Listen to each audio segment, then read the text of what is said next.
hoje falaremos sobre crimes tributários. É isso mesmo, crimes tributários. A webinar, ela compõe aí a carga horária também dos estágios obrigatórios. Então, os nossos alunos de estágio obrigatório hoje vão poder computar estas horas. Para isso, devem ficar atentos, meus caros e minhas caras, aos seus e-mails institucionais, onde vocês receberam um link para poder fazer a sua inscrição no evento. Logo após, terão também um pequeno formulário para preencher e liberar o seu certificado de validação dessas horas, tá certo? Muito bem, esta é uma informação que logo mais eu busco repetir, porque tem muita gente chegando ainda aqui na nossa transmissão. Hoje, eu estou recebendo aqui pessoas muito ilustres, muito especiais, tá? Professores que já marcaram época aqui na casa, na Faculdade Dom Alberto. O professor Felipe Malman está chegando aqui conosco e também o professor Guilherme Pedroso. Então, são figuras icônicas em suas áreas de atuação, tanto no direito penal quanto no direito tributário, né? E eu hoje vou recebê-los aqui para conversar. Nós temos aqui um bate-papo informativo, se me permitem assim chamar, né, meus amigos, meus colegas, com um bate-papo informativo sobre crimes tributários e também outras questões que possam surgir no decorrer desta conversa. Tá certo? Aos acadêmicos de outras instituições também, sejam todos muito bem-vindos. É um prazer recebê-los aqui, tá certo? E para você que está aí, que não é acadêmico de direito, mas que o tema lhe chamou a atenção, também fique conosco aí pelos próximos minutos e fique à vontade ainda para encaminhar as suas questões, suas perguntas ali, que a gente pode estar colocando esses assuntos dentro aqui da temática do dia, tá certo? Quero receber aqui o professor Felipe Malman. O professor Felipe Malman, que é professor universitário, é advogado criminalista, né? Então é uma pessoa que conhece bem da realidade, que faz... não é aquele tipo de gente que a gente convida assim e só sabe a teoria, né? É uma pessoa totalmente prática, né? Conhece muito do direito penal. O professor Felipe Malman, seja muito bem-vindo à nossa webinar e à Faculdade Dom Alberto, que sempre, né, está de portas abertas para o senhor. Muito obrigado, professor Wagner, professor Guilherme, a todos presentes. Então, quero parabenizar o professor Wagner por fazer essa palestra. Fico muito honrado, né, em estar aqui presente hoje. Eu tenho que falar que a Dom Alberto está dentro do meu coração, é uma faculdade excepcional e comecei, né, a minha vida acadêmica aí e tenho muito orgulho de dizer que fiz parte desse quadro da Dom Alberto, né, fiz parte do quadro com o professor Wagner, com o professor Guilherme, né, que eu tenho muita admiração por ambos. Eu acho que teve alguns exageros aí na questão da técnica do processo do direito penal, né? Então, não é bem assim, né? Mas a gente tenta se esforçar, dar o melhor, passar para os alunos o que podemos, na nossa experiência, a pouca experiência que temos, né, passar. Então, fico honrado, né? Mais uma vez, cumprimento a todos, a parte técnica, e os funcionários, alunos, né? Tanto da Rita como do Dom Alberto, que estão presentes. E, mais uma vez, professor Guilherme, será uma honra dividir hoje esse momento com o senhor. Muito obrigado. Professor Guilherme, fica à vontade. Professor Guilherme, hein, gente, que além de ser especialista em direito tributário, ele tem MBA em gestão de tributos, ou seja, é de gabarito, tá? Não é... A gente fez aqui algo realmente para esclarecer, que seja esclarecedor e que tenha muito valor para todo mundo que vai nos acompanhar. Professor Guilherme Pedroso, seja sempre muito bem-vindo, meu querido. Gente, querida, satisfação retornar a essa faculdade que muito me orgulho de ter sido parte, né, de um pouquinho, na verdade, da história do Dom Alberto, e é algo que me marcou muito, Wagner. Quero inicialmente, então, agradecer o convite, o teu carinho, né, as tuas palavras elogiosas se devem certamente à nossa amizade, o carinho que a gente tem um pelo outro. Quero agradecer a oportunidade de estar ao lado desse grande mestre em direito penal, professor Felipe, que é um grande amigo que fiz. Antes de qualquer currículo, eu sempre gosto de citar a pessoa que a gente fala, o ser humano que a gente fala, e eu estou aqui, sem dúvida alguma, frente a duas grandes figuras, grandes seres humanos, e que são também grandes especialistas, né, o Wagner e o Felipe, puxando para o direito penal, né? Também gostaria de saudar o professor Diogo Durigon, coordenador do curso, que eu vi ali que estava dando um oizinho para nós. Diogão, saudade de ti, saudade das nossas risadas, né? Saudar ali os demais professores que fizeram menção ali presentes e, acima de tudo, saudar os alunos que se fazem aqui presentes, nos prestigiando, porque eu costumo dizer o seguinte, que de nada adianta você ter um currículo excelente, né? Do nada adiantaria eu ter um currículo, né? Um pouquinho já que tenho, se não tivesse nele o Dom Alberto. O Dom Alberto foi algo que marcou para a minha vida inteira, né? E é algo que está marcado na paleta, como se costuma dizer, né? E que eu tenho uma admiração, uma gratidão, enfim, eu não tenho nem palavras para quantificar o quanto o Dom Alberto representa para mim, o quanto o Dom Alberto ainda se faz presente, muito embora hoje eu esteja um pouquinho afastado, mas o Dom Alberto sempre vai ser o Dom Alberto no meu coração, e estar aqui com vocês sempre, para mim, é uma honra, e quando quiserem, já me coloco sempre à disposição para que vocês quiserem. Para mim, o Dom Alberto é algo que faz parte da minha família, e eu aprendi na minha vida que, antes de qualquer coisa, a gente tem que ter gratidão. E a gratidão que eu tenho pelas oportunidades que o Dom Alberto me deu, certamente serão para sempre lembradas na minha vida, e por isso que, para mim, hoje é um prazeraço estar aqui. Tá, Wagner? Então, Tchê, obrigado pelo convite. Aparece aí nessa câmera aí, cara. Estou tentando, mas a técnica está trabalhando nesse exato momento. Não sei, tem um sistema de gente feia e ele já me bloqueou. Tá bom. Tu, além de dançarino, fala bem, né, Tchê? Que barbaridade. Olha aí, ó. Viu? Tá aí o sistema, ó. Não disse? Foi só falar a senha mágica. A senha aqui, a coisa funcionou. Eu quero fazer um agradecimento, aliás, agora que eu tive essa questão aqui que eu visualizei, especialmente para o pessoal do TI aqui do Dom Alberto, essa galera que se reinventou, professor Felipe, professor Guilherme, nesse contexto pandêmico aí, para nos dar um suporte fantástico para esses eventos que acontecem, esses webinários, né? Então, mandar aí um parabéns para eles, que se reinventaram, que se aprimoraram, na verdade, de uma forma muito rápida, né? Estão aí sempre dispostos a nos auxiliar. Claro, a toda a coordenação de curso, a instituição, aí, a direção acadêmica, e especialmente a equipe do Núcleo de Práticas Jurídicas do NPJ na Faculdade de Dom Alberto, que está aí sempre trabalhando para que esses eventos possam acontecer também. Meus queridos, se a gente iniciar a pauta, digamos assim, né? A pauta sem pauta, né? Como eu conversei com vocês ao longo da semana, esse é um bate-papo informativo, e a gente verifica, assim, algumas coisas que do dia a dia chamam a atenção. Eu falava mais cedo com o professor Felipe, e eu dizia o seguinte: como o senso comum, ele atrapalha até a evolução, às vezes, do acadêmico de direito, né? Porque quando a gente fala em crime tributário, as pessoas, muitas pessoas, quando visualizam aquelas matérias jornalísticas, por exemplo, que falam de Operação Lava Jato, que falam de evasão de divisas, mas também falam de corrupção ativa, passiva, um monte de outras coisas, a maioria das pessoas coloca isso num senso comum, num balaião, como se aquilo fosse o quê? Crime tributário. E aí, professor Guilherme? O que é crime tributário? Vamos começar. Eu acho que é um bom ponto de partida para iniciar, né? Buenas. Gente, eu acho que a gente tem que fazer um contexto, né, uma contextualização, para que fique muito claro aos alunos que nos assistem, e até para que o Felipe, aí sim, consiga introduzir a questão atinente ao crime tributário, tá, Wagner? Porque a grande questão, e me parece que é salutar, que a gente tem que conversar aqui, é o seguinte. Primeira questão, a gente tem que partir para um início. E qual é o nosso início? Nós temos uma Constituição tributária, certo? E a Constituição tributária, em nenhum momento, ela definiu o que é tributo. Tá? Isso é importante que se diga. Ela, em nenhum momento, ela disse o que é tributo. E muito menos disse que se alguém vai deixar de cumprir a sua obrigação, terá de ser preso. Essa é a grande verdade. Aliás, nós sabemos que a nossa Constituição de 88 ela é uma Constituição totalmente garantidora, né? E a partir desse prisma, a gente tem que olhar o direito tributário. Buenas, a Constituição delimitou as regras de competência, delimitou limitações ao poder tributário e disse o seguinte: olha, cabe à lei complementar fixar o que é tributo. E o que a lei complementar disse, que é o nosso CTN, que foi assim recepcionado a título de lei complementar? Ele diz o seguinte: tributo é toda prestação pecuniária compulsória que você paga em moeda ou cujo valor nela possa exprimir, que não constitua sanção por ato ilícito.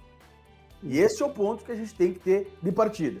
Ou seja, eu tenho que conceber a cobrança do tributo como que seja algo inteligente, necessário, para que nós tenhamos os direitos e garantias fundamentais para nós prestados, certo? Uhum. E em nenhum momento esse tributo ele pode ser revestido, ele pode se transformar como forma de sanção, ou seja, como forma de penalizar alguém. Portanto, a regra me parece bastante clara, que o tributo ele não pode ter forma de sanção. Ou seja, o tributo em nenhum momento ele poderá ser utilizado como meio coercitivo para que o Estado venha arrecadar, para que o ente federativo tenha as suas receitas. E isto, muito antes da Constituição de 88, o STF já dizia. O STF editou antes da Constituição de 88 a súmula 70, a súmula 323, a súmula 547. E o que disse o STF lá? Olha, o fisco ele deve utilizar os seus meios adequados em prol da arrecadação. Logo, o fisco não pode utilizar de meios coercitivos, ou seja, não cabe sanção política como forma de cobrar tributo. Logo, ele não pode interditar estabelecimento, ele não pode apreender mercadoria de quem deve tributo, até porque vamos combinar, né, gente? Se isso fosse possível, mais de 80% das empresas hoje, atualmente, em época de pandemia, estaria fechado, interditado, ou com produtos apreendidos. Ou seja, nós temos que partir desse norte. Até mesmo antes da Constituição de 88, já se tinha essa ideia que tributo não tem forma de sanção, tributo não é utilizado como forma de penalizar alguém, certo? Muito bem.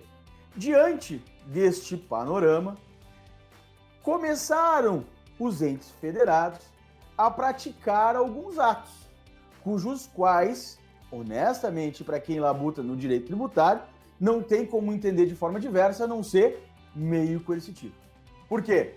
O cara estava devendo tributo, os caras impediam o cara de emitir uma nota fiscal. O cara está devendo tributo, os caras impedem o cara de construir. O cara está devendo tributo e aí o cara não pode entrar em regime especial de parcelamento, tá? Que é uma incongruência total. Total. Ou seja, começaram os próprios entes federativos, apesar da posição do STF, que é bastante objetiva nesse sentido, apesar, né, da própria Carta Magna, enfim, começaram a se utilizar de meios coercitivos. E aí, nós tivemos, desde 2010, algumas decisões do STF que já começaram a relativizar a ideia do quê? Do que a ideia de que você não paga tributo, você pode sofrer meios coercitivos. O que começou a ser pautado no STF? Primeira pauta, protesto. Será que eu posso protestar uma CDA, ou seja, uma certidão de dívida ativa, que é o documento, que é o título executivo que serve para a cobrança do crédito tributário que não foi pago? Será que eu posso protestar? Isso foi pauta do STF. Em 2018, o Barroso julgou, lá como relator. O que o Barroso disse? Posso. Eu entendo que se trata de uma medida proporcional, razoável e equiparada aos títulos extrajudiciais, ou seja, às dívidas civis. Ou seja, eu entendo que protestar não se trata de uma sanção política, não se trata de um meio coercitivo. Mas antes disso, nós tínhamos um julgado de relatoria de quem?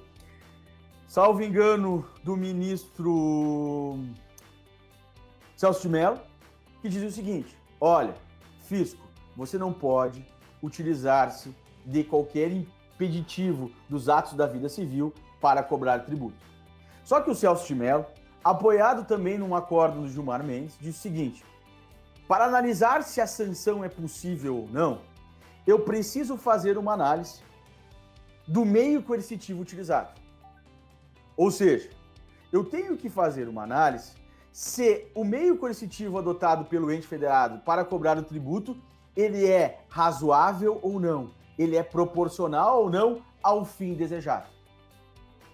Por quê? Porque o fisco ele tem um arcabouço de medidas que são próprias do fisco, que podem ser utilizadas para a cobrança do crédito tributário. Ou seja, o cara está devendo tributo, não pagou, executa. Ah, Guilherme, mas é muito fácil. O cara vai lá, antes mesmo de ser executado, ele vai lá e começa a alienar, onerar seus bens, suas rendas, e não vai sobrar nada para o fisco. Beleza, o fisco tem uma cautelar fiscal, cujo qual possibilita ele, inclusive antes da constituição do crédito tributário em definitivo, indispor bens do devedor. Ou seja, o fisco tem meios adequados para cobrar o crédito tributário. Isto é razoável, isso é ponderável, isso é proporcional. Logo, será que eu me utilizar de outros meios, como por exemplo, ir lá e pedir o cara de tirar uma nota fiscal? Será que isso é um meio proporcional adequado? Ou isso é uma sanção política? E aí, o Barroso, que eu acho aquela ADI dele, a ADI 5135, para mim é uma ADI de uma extrema uma didática impecável. Ele diz o seguinte: olha, nós temos que olhar a medida coercitiva adotada pelo lado da razoabilidade e da proporcionalidade. Não tem como eu dizer que o meio coercitivo simplesmente é sanção ou não é sanção, certo? E aí o Barroso fixou lá um parâmetro. Ele diz o seguinte: olha, eu tenho que olhar as 3 dimensões de um ato que se considera proporcional e razoável. Ou seja, o fim atingido com a limitação, com a sanção, atinge lá, o meio utilizado atinge o fim pretendido pelo fisco? Essa é a primeira análise que o Barroso faz. E aí ele já começa a delimitar os campos para ver se é sanção ou não. Só que aí o nosso STF, que aqui eu faço uma crítica, e tenho certeza que o Filipão também vai fazer essa crítica, que ele parece que define como, julga como o vento manda, né? Aliás, no direito tributário o STF tem feito o seguinte: ele tem sido o grande defensor do orçamento público. Ele não está nem aí para as externalidades negativas de suas decisões no que tange ao investimento econômico, tá? Ele não está nem aí. Ele quer defender o orçamento público para fazer a passarela no STF do Toffoli, enfim, a gente sabe que tem lá, tá? Eu tive a oportunidade de ir a Brasília, gravar no Saber Jurídico lá, né? E vi lá algumas coisas que eu vou dizer para vocês, tá? É estarrecedor. Para vocês terem uma ideia, cada ministro tem um maquiador, tá? Cara, quando eles me chamaram para uma sala para maquiar, eu, gaúcho, olhei para a guria e disse assim: vai me maquiar o quê? E o senhor tem que tirar o óleo da pele. Eu disse: cara, mas eu só tomo banho todo dia. Não preciso passar rímel, passar pó. Não, porque o senhor vai gravar, não sei o quê. Vai, o diabo, né? Enfim, então assim, como forma de defender o orçamento público, o STF tem decidido. E aí, derradeiramente em 2019, o que o STF veio e julgou, Filipão? É crime você declarar e não pagar ICMS. Ou seja, o próprio STF, que antes balizava a forma de sanção, mudou tudo. Ele diz o seguinte: não, agora a prisão é algo razoável para a cobrança do crédito tributário. Só que aí eu pergunto o seguinte, gente: qual é que a empresa, principalmente em tempos pandêmicos, vai deixar de pagar fornecedor, trabalhador e, aliás, vai deixar de prover o seu próprio sustento para pagar tributo? E aí, desta análise, eu já posso fazer uma análise imponderada que se trata de um crime? Me parece que não. E aí me recordo aqui, gente, algo que me foi questionado lá em 2012, quando eu advogava para uma fumageira aqui da cidade. Eles me perguntaram o seguinte: Guilherme, declarar tributo e não pagar é crime? E eu disse para eles o seguinte: bom, fato é que está tipificado lá na lei de crime tributário. Isso é uma verdade. Agora, me parece que o STF até então, e aí eu remeto lá 2011, 2012, lá quando eu iniciei na advocacia tributária, que o STF tem uma posição muito clara que não se trata de apropriação indébita e muito menos de crime tributário. Por quê? Porque eu não posso basilar o direito penal como direito de última ratio, como vocês queiram entender, né? Como uma forma de cobrar tributo. Ou seja, cara, usa os meios adequados para cobrar. Só que aí o STF em 2019, mudou tudo isso. Ou seja, passou a entender que se trata de um crime. Ora bolas, mas que crime é esse? Que crime eu estarei cometendo se eu não tenho condições de pagar? Só que aí eu preciso fazer uma ponderação que é necessária também. Lá neste recurso extraordinário, tá? O Barroso, principalmente, ele fez uma ponderação. Ele disse o seguinte: olha, nós temos que ter cuidado. Nós não podemos tratar isso de forma absoluta. Ou seja, simplesmente o cara, pela falta de pagamento, considerar isso como um ato criminoso, como se fosse um bandido. Não, isso não. Agora, o cara que reiteradamente declara o seu tributo, tem ágio, tem rendimentos lá no seu balanço e deixa de pagar tributo de forma reiterada, ele de fato prejudica o ente, prejudica consequentemente a coletividade, mas acima de tudo prejudica os players que estão no mercado. Por quê? Porque acaba sendo uma concorrência desleal. Ora, se o cara deixa de pagar tributo, ele tem incentivos internos para ter um produto com preço mais baixo, o que acaba, de certa forma, prejudicando os demais concorrentes. E aí a livre concorrência, cai pelo ralo. Agora, me parece que a gente tem que ter uma ponderação nessa análise. Ou seja, primeiro, a primeira pauta é a seguinte: será que de fato eu declarar tributo e não pagar é crime? Essa é a primeira questão. Tá? A segunda questão: isso pode ser considerado de toda e qualquer forma, ou seja, de forma absoluta?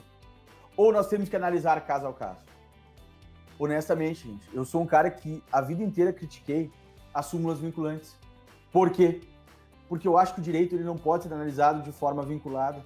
Ele não pode ser analisado sem analisar o caso em tela. Uma coisa, com todo respeito, uma coisa é o Ricardo Eletro, lá em Minas Gerais, que costumeiramente, segundo informações, eu estou aqui, não vi processo, não vi autos, mas segundo o que foi apurado, né, nos noticiários, o cara lá vendia um horror e não pagava ICM. Porra, aí sim, isso é crime. Por quê? Porque ele está lesando o ente e ele está lesando, acima de tudo, nós, contribuintes, que acabamos tendo um custo maior, inclusive tributário, e os demais players de mercado. Agora, como é que tu vai ter isto como um sentido absoluto? E o Guilherme lá, coitadinho, que tem uma empresa e que não consegue pagar porque tem que pagar a folha, tem que manter o funcionário, que tem uma família também. Será que este é bandido? Será que este é criminoso? Ou seja, de primeiro, Wagner, e aí nós vamos fazer um bate-papo formal, senão eu vou fazer um monólogo aqui, sabe? Que eu falo, né? E não paro de falar, né? E, gente, de primeira análise é isso. Ou seja, Filipão, eu vou te provocar, tá? De fato, isso é crime tributário ou não é? Tá? Passou a bola. Professor, começando de novo minha fala, eu também vou me retratar aqui. Eu não fiz uma homenagem ao professor Diogo Durigol, né, o coordenador do curso, também que leva também esse curso nas costas com excelência, né? Então, faço minhas homenagens ao professor e os demais professores também foram meus colegas, novos, estão tratando essa questão. Prezados, então o professor Guilherme me bota aí um abacaxi na mão aqui para dizer, né, se é crime ou não. O STF tem dito que sim, né? O STJ, desde 2017, né, já veio com essa tese dizendo que seria crime tributário o não pagamento do ICMS. E a partir do final de 2019, dezembro, se eu não me engano foi dia 12 de dezembro de 2019, mais ou menos, a gente teve essa situação no STF consolidando esse entendimento do crime, né? Mas antes de tudo, então vamos contextualizar. A gente precisa entender o que é crime tributário. Na verdade, crime tributário são vários delitos. A gente tem crimes tributários aduaneiros, lá do 334, né, do Código Penal. A gente tem os crimes de sonegação fiscal, né, da Lei 8.137, né, que tem a figura do artigo 1º, artigo 2º, 1, inciso 1, 3, a gente pula o inciso 2, porque a tipificação do inciso 2 já é a tipificação entendida, né, pelos crimes tributários de apropriação indébita, e aí sim vai entrar toda essa discussão que nós estamos falando, né, da apropriação indébita. A gente tem os crimes funcionais, os crimes de falsidade. Claro, quando a gente está falando, então, desse crime, será que declarar e não pagar, ou pagar, né, não pagar, né, mas declarar e não pagar é crime? Essa é a grande discussão. Mas, para isso, a gente tem que internalizar que o crime tributário, para nós, sempre foi, como bem colocou o professor Guilherme, né? Olha, se eu cometer uma fraude, né, eu cometo uma fraude que é omissão na declaração, por exemplo, é redução ou supressão de tributo. Então, eu cometo uma fraude para reduzir, para diminuir o meu tributo ou para suprimir, para não pagar. Então, sempre foi esse entendimento. E lá, quando o professor Guilherme coloca isso lá em 2012, lá para o cliente dele, uma fumageira, né, que só grandes tributaristas, né, grandes advogados, né, nesse patamar aí do professor Guilherme, que a gente chega lá, né, nesse sentido, ele estava correto, mas o entendimento foi em 2019, mudou. Quer dizer, então eu declaro o imposto e sou punido por não pagar. O entendimento, então, que a tipificação seria do artigo 2º da Lei 8.137, inciso 2º.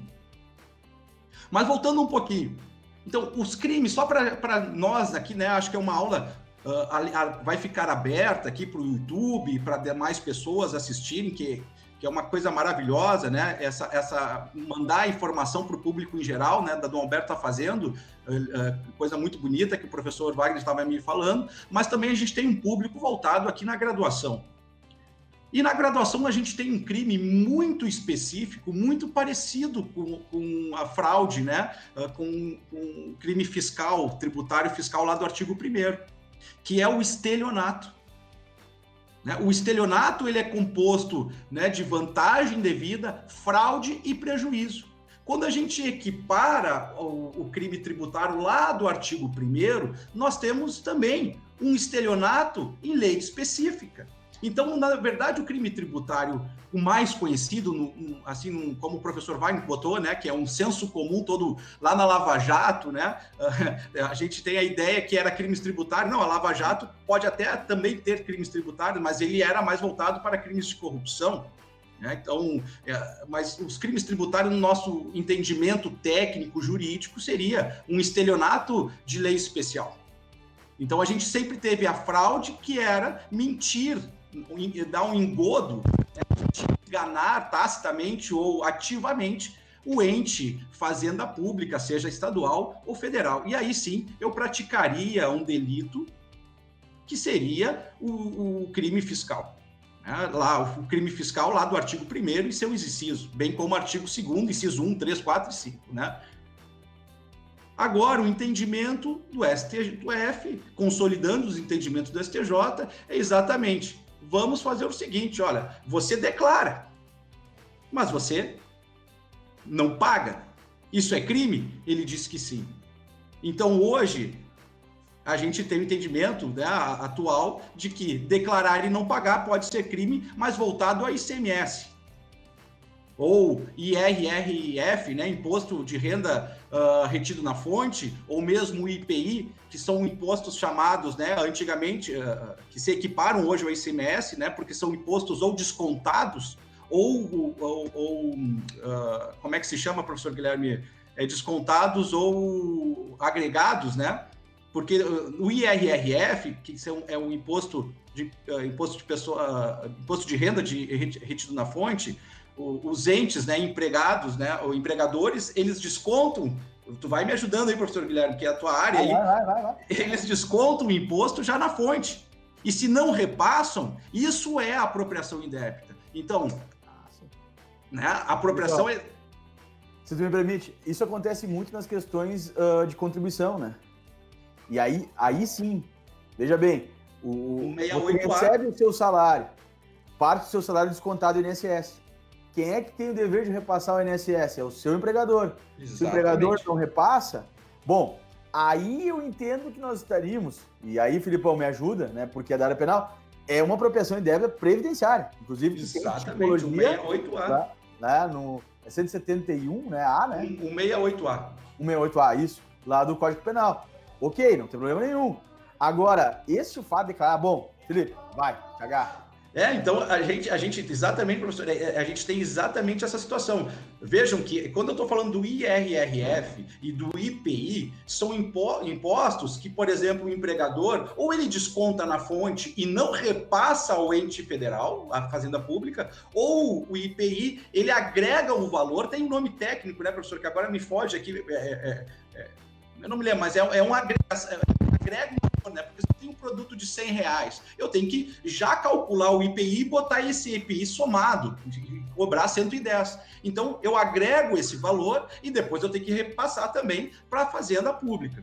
Então, esses impostos eram de apropriação indébita, porque você cobrava do seu cliente, você cobrava na transação e não repassava. A mesma coisa com a apropriação indébita previdenciária, que é você descontar do seu empregado e não repassar, né, ao Instituto Nacional, né, de Seguridade Social, o INSS. Felipe, se tu me permite aqui, só para deixar bem claro para o pessoal que está nos assistindo, e acho que tu traz uma lembrança muito legal. Essa é uma distinção bastante importante que deve ser feita.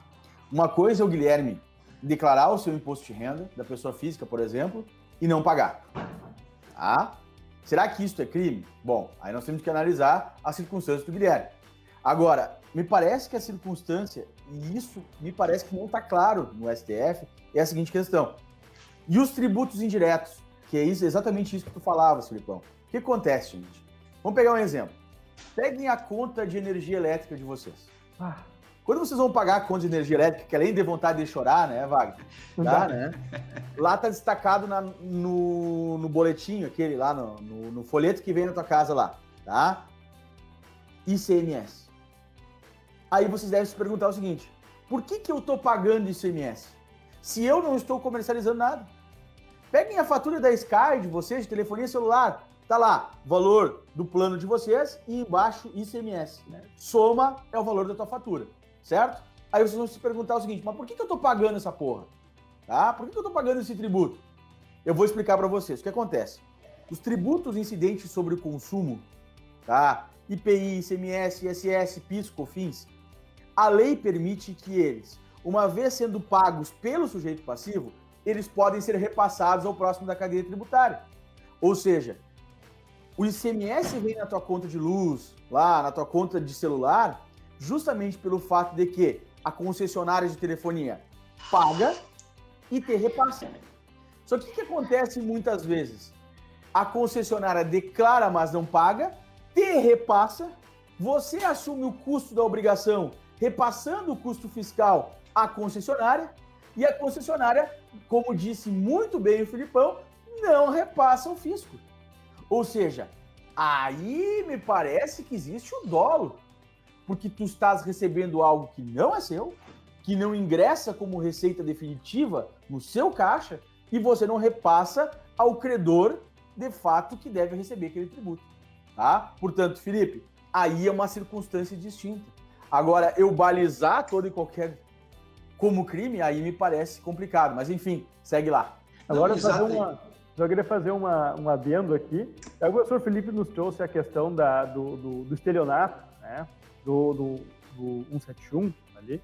Acho que mesmo quem nunca ingressou na faculdade de Direito já conhece, né? 171 já adaptou, né? Vejam só o que acontece, né? O STF, como bem disse o professor Guilherme, ao que parece, faz toda uma proteção, né, ao ente público. E aqui no estelionato, o que acontece? Não seria o ente público que estaria sofrendo, seria nós, os contribuintes, que vamos lá, pagamos, acreditamos estar pagando o imposto e a pessoa vai lá e se capitaliza daquele imposto, não repassa. E aí parece que falta este viés de proteção. Se vamos falar em crime, né? Vamos falar em crime contra o menor, ou que está mais desprotegido, teoricamente seria o que faria maior sentido. Agora, só para botar mais lenha na fogueira, né, professor Felipe? Não, exatamente, professor. O estelionato, ele se configura por 3 elementos e eu adoro, eu amo o crime de falso, por isso que eu adoro a sonegação de fiscal. Eu sempre falo em aula isso. Eu não tenho muitos talentos na advocacia, mas o talento que eu tenho é tipificar a conduta, pegar o fato e botar na lei. Isso é uma coisa, e no estelionato, a grande parte do Ministério Público, da acusação em si, eles não conseguem fazer isso, porque realmente eles não fazem, não por uma falta de competência técnica, mas às vezes até acho que de tempo, porque são crimes que você tem que internalizar, pensar, eu fico dias pensando, achei a solução. Né? E isso a gente, na advocacia, a gente tem, então não é desmerecendo o Ministério Público nem nada, mas sim a questão do tempo e tudo mais, que a gente sabe que, coitados, né? Falta gente, falta pessoal e tudo mais, mas nesse sentido. E acaba nos favorecendo na advocacia porque você pede desclassificações e consegue ganhar causas por esses erros, essas falhas técnicas. Né? Esse é o trabalho do advogado, né? Também outra coisa que eu sempre falo em alta, outro ponto, né? Uma coisa é advogar, outra coisa é saber direito, né? O que é advogar? Advogar é resolver problemas, né? Você resolver o problema do seu cliente a partir do caso apresentado. Então, quando há uns absurdos, isso é maravilhoso. E os crimes de falso, principalmente o de crimes tributários acaba trazendo essa problemática para a vida prática, né? Acaba trazendo essas questões. Então, o crime de estelionato, ele é um crime genérico, ele é um crime aberto, que qualquer figura, né, pode ser enquadrada, qualquer ação, né, ação ou omissão fática pode ser enquadrada no estelionato, desde que preenchidos os requisitos do tipo penal, os elementos normativos do tipo, quais sejam, né? Fraude, né, vantagem ilícita e prejuízo.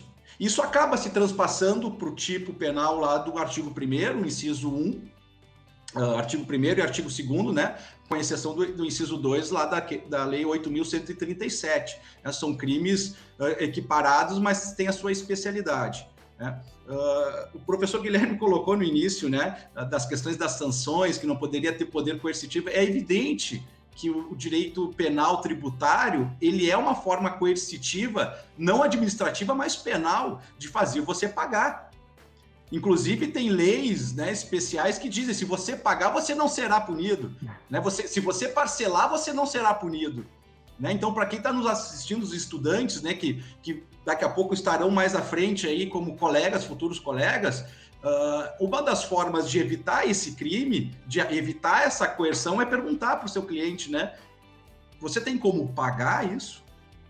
Você tem como quitar integralmente? Você tem como parcelar antes da denúncia? Porque o parcelamento ele pode extinguir a punibilidade antes do oferecimento da denúncia.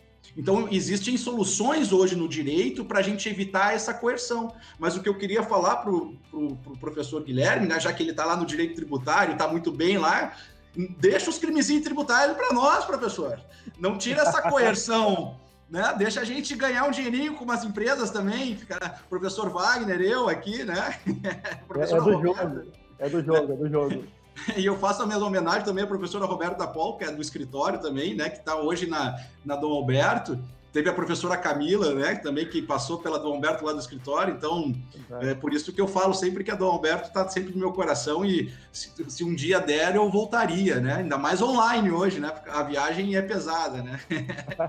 Mas é isso, professor Guilherme, né? Então, a coerção, claro que se a gente for pensar o direito penal pelas regras da fragmentariedade, dos princípios da bagatela, da última ratio, como você bem colocou aí, né, nessa questão, não deveria, né? Não precisaria botar esse tipo de coerção ao cidadão.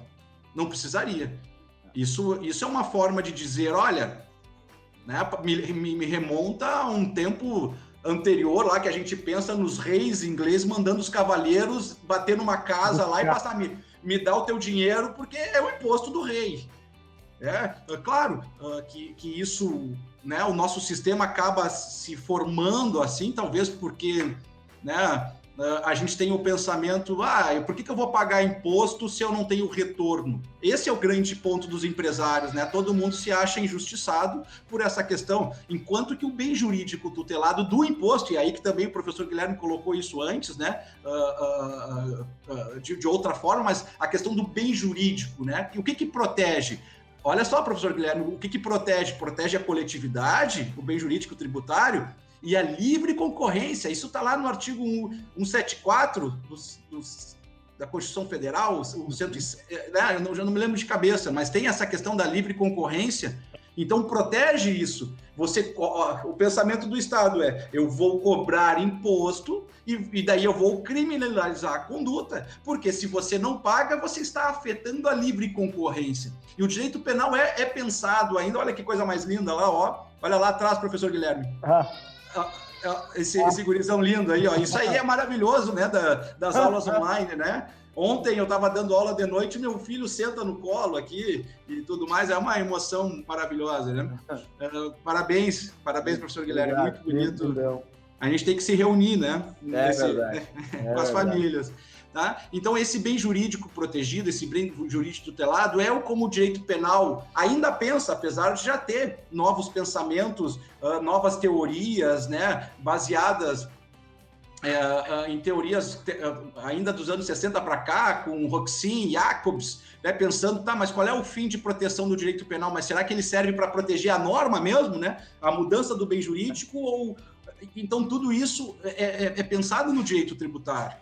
Mas hoje a gente tem medidas, né? Hoje a gente tem situações para tentar evitar, que a gente pode até falar mais tarde, né? Que como modificações legislativas do ANPP, Acordo de Não Persecução Penal, né? Para tentar evitar essa coerção, mas não deixa de ser uma coerção, né? Então, o ICMS hoje, ele se apresenta como um imposto equiparado, então, ao imposto descontado, cobrado, essa é a palavra, né? Eu estava falando agregado, é um imposto cobrado, né? Do IRRF, né? Do IPI, que se você, então, no pensamento, e me corrija, professor Guilherme, se eu estiver errado, no pensamento do Estado é o seguinte: você cobra esse ICMS do seu cliente. Então, se você cobra, você agrega você cobra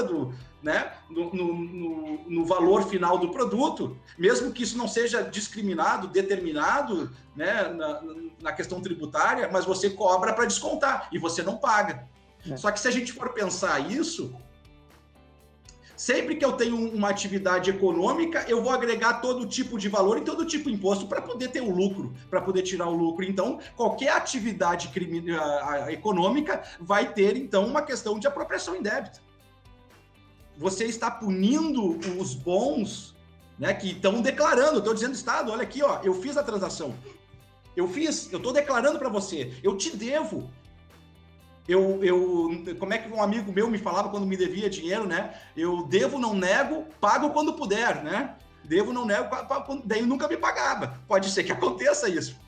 E daí o professor Guilherme acaba trazendo, né, como uma sabedoria que a gente tem que passar para os nossos alunos, né? Hoje o advogado, né, professor Guilherme, ele não é mais o advogado criminalista específico, além de tudo. Claro que tu se especializa.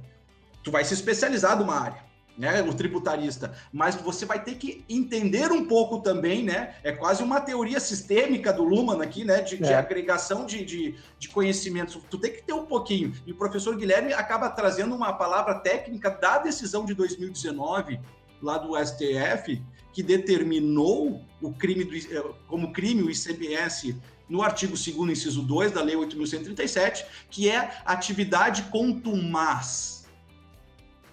Isso demonstra o dolo, né? Isso demonstra o dolo. Eu até separei aqui, eu mandei os slides aqui para o professor Wagner, até os alunos, não sei como é que vai ser disponibilizado isso, mas para a gente mais ou menos tentar acompanhar aqui a palestra, né, de hoje, e olha só a jurisprudência do STF, o que ela diz, e evidentemente, né, a gente entende como advogados que é muito difícil, às vezes, todos os juízes respeitarem todos os fatos e serem imparciais realmente, né?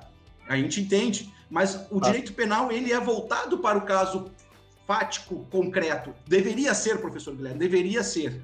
E aí o STF acaba trazendo na sua jurisprudência elementos para se identificar o dolo, porque se presentes, se configurados, teria o crime do ICMS. Então, tecnicamente, professor Wagner, já te dou a palavra, tá? Eu acho que desculpa, só deixa eu terminar esse raciocínio.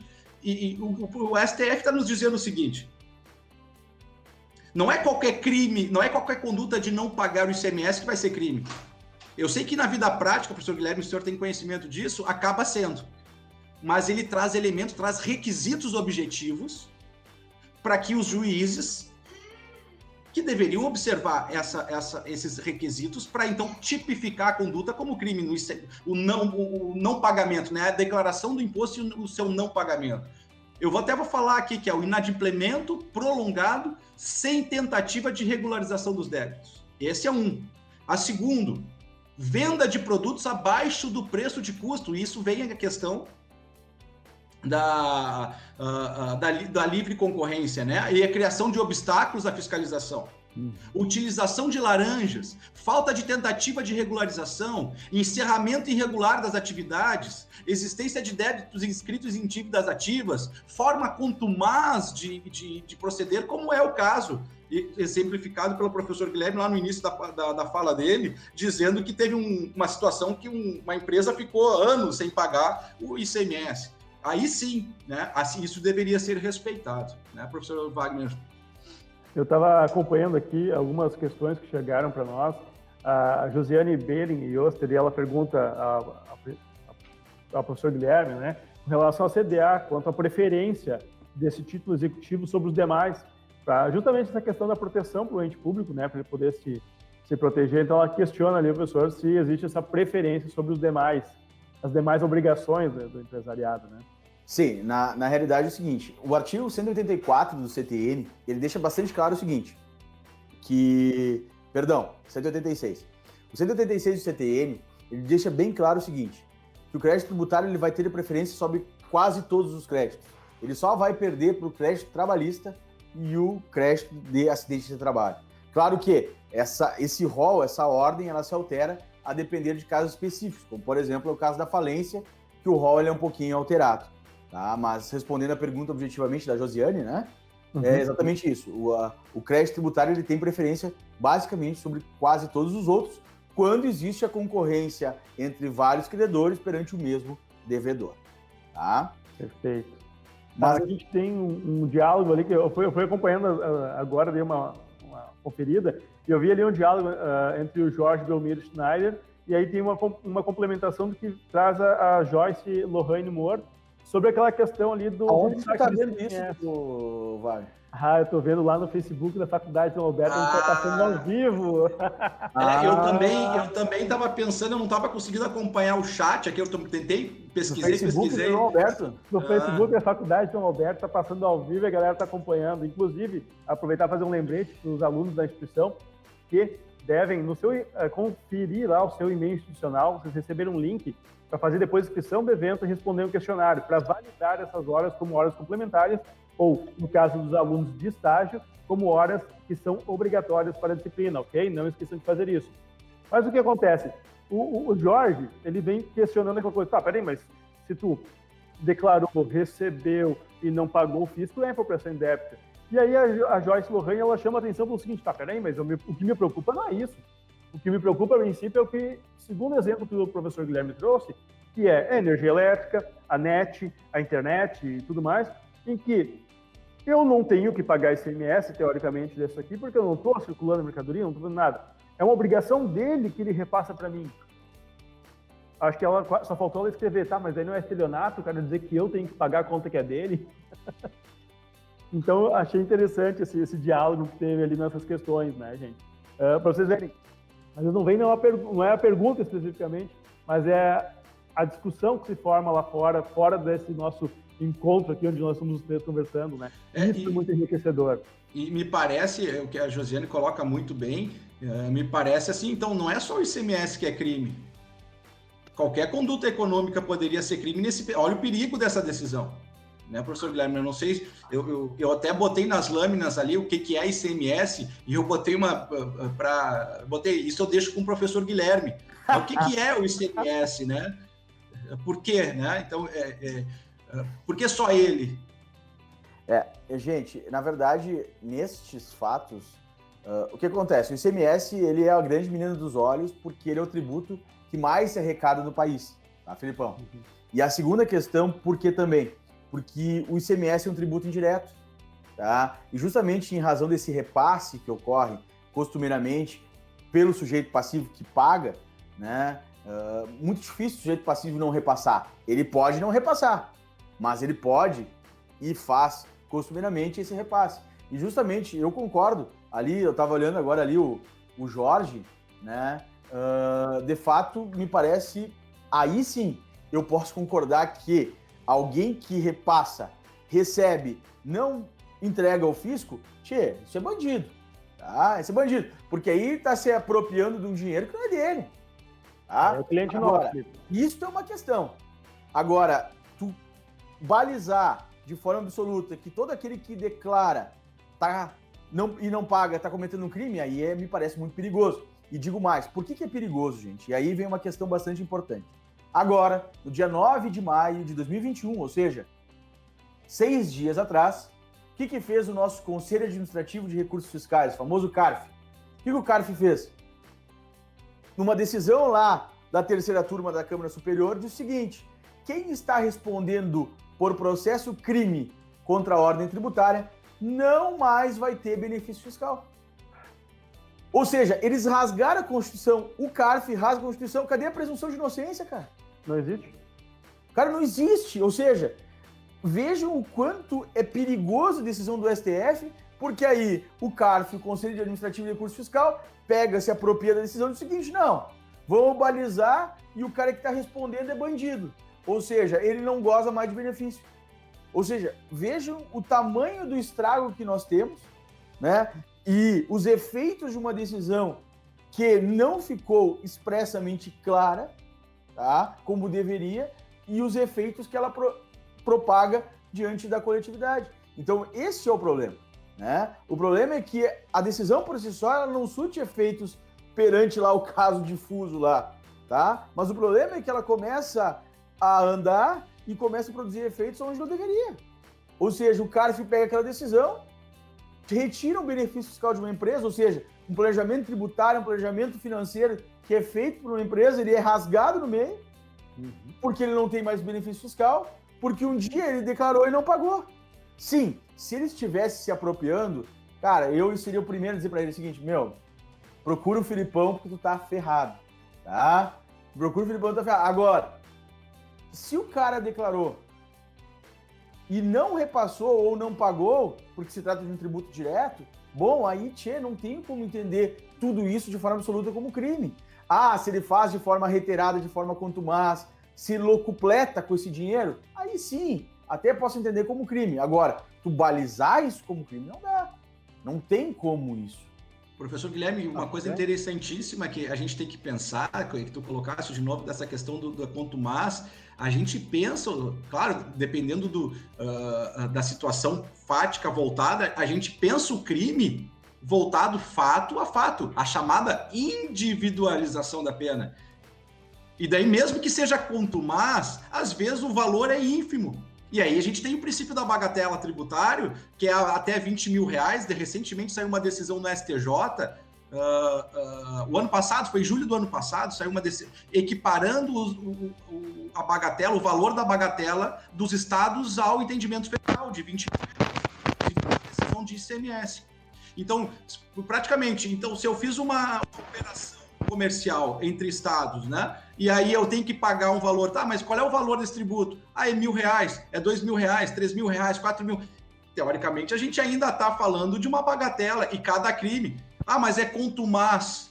Bom, tudo bem, mas aí se eu pegar o valor e unir ele, eu não estou individualizando a pena, eu tenho que pensar cada fato de madeira e de cada situação, cada venda, cada comércio, né? Cada situação, ou quando se dá o fato gerador, né? Quando se dá o fato gerador tributário. Então, eu acho que isso é muito importante para a gente pensar desta forma também, porque se eu for pegar o valor, mas ele ficou 3 anos fazendo isso, deu um valor total de R$300 mil, R$400 mil.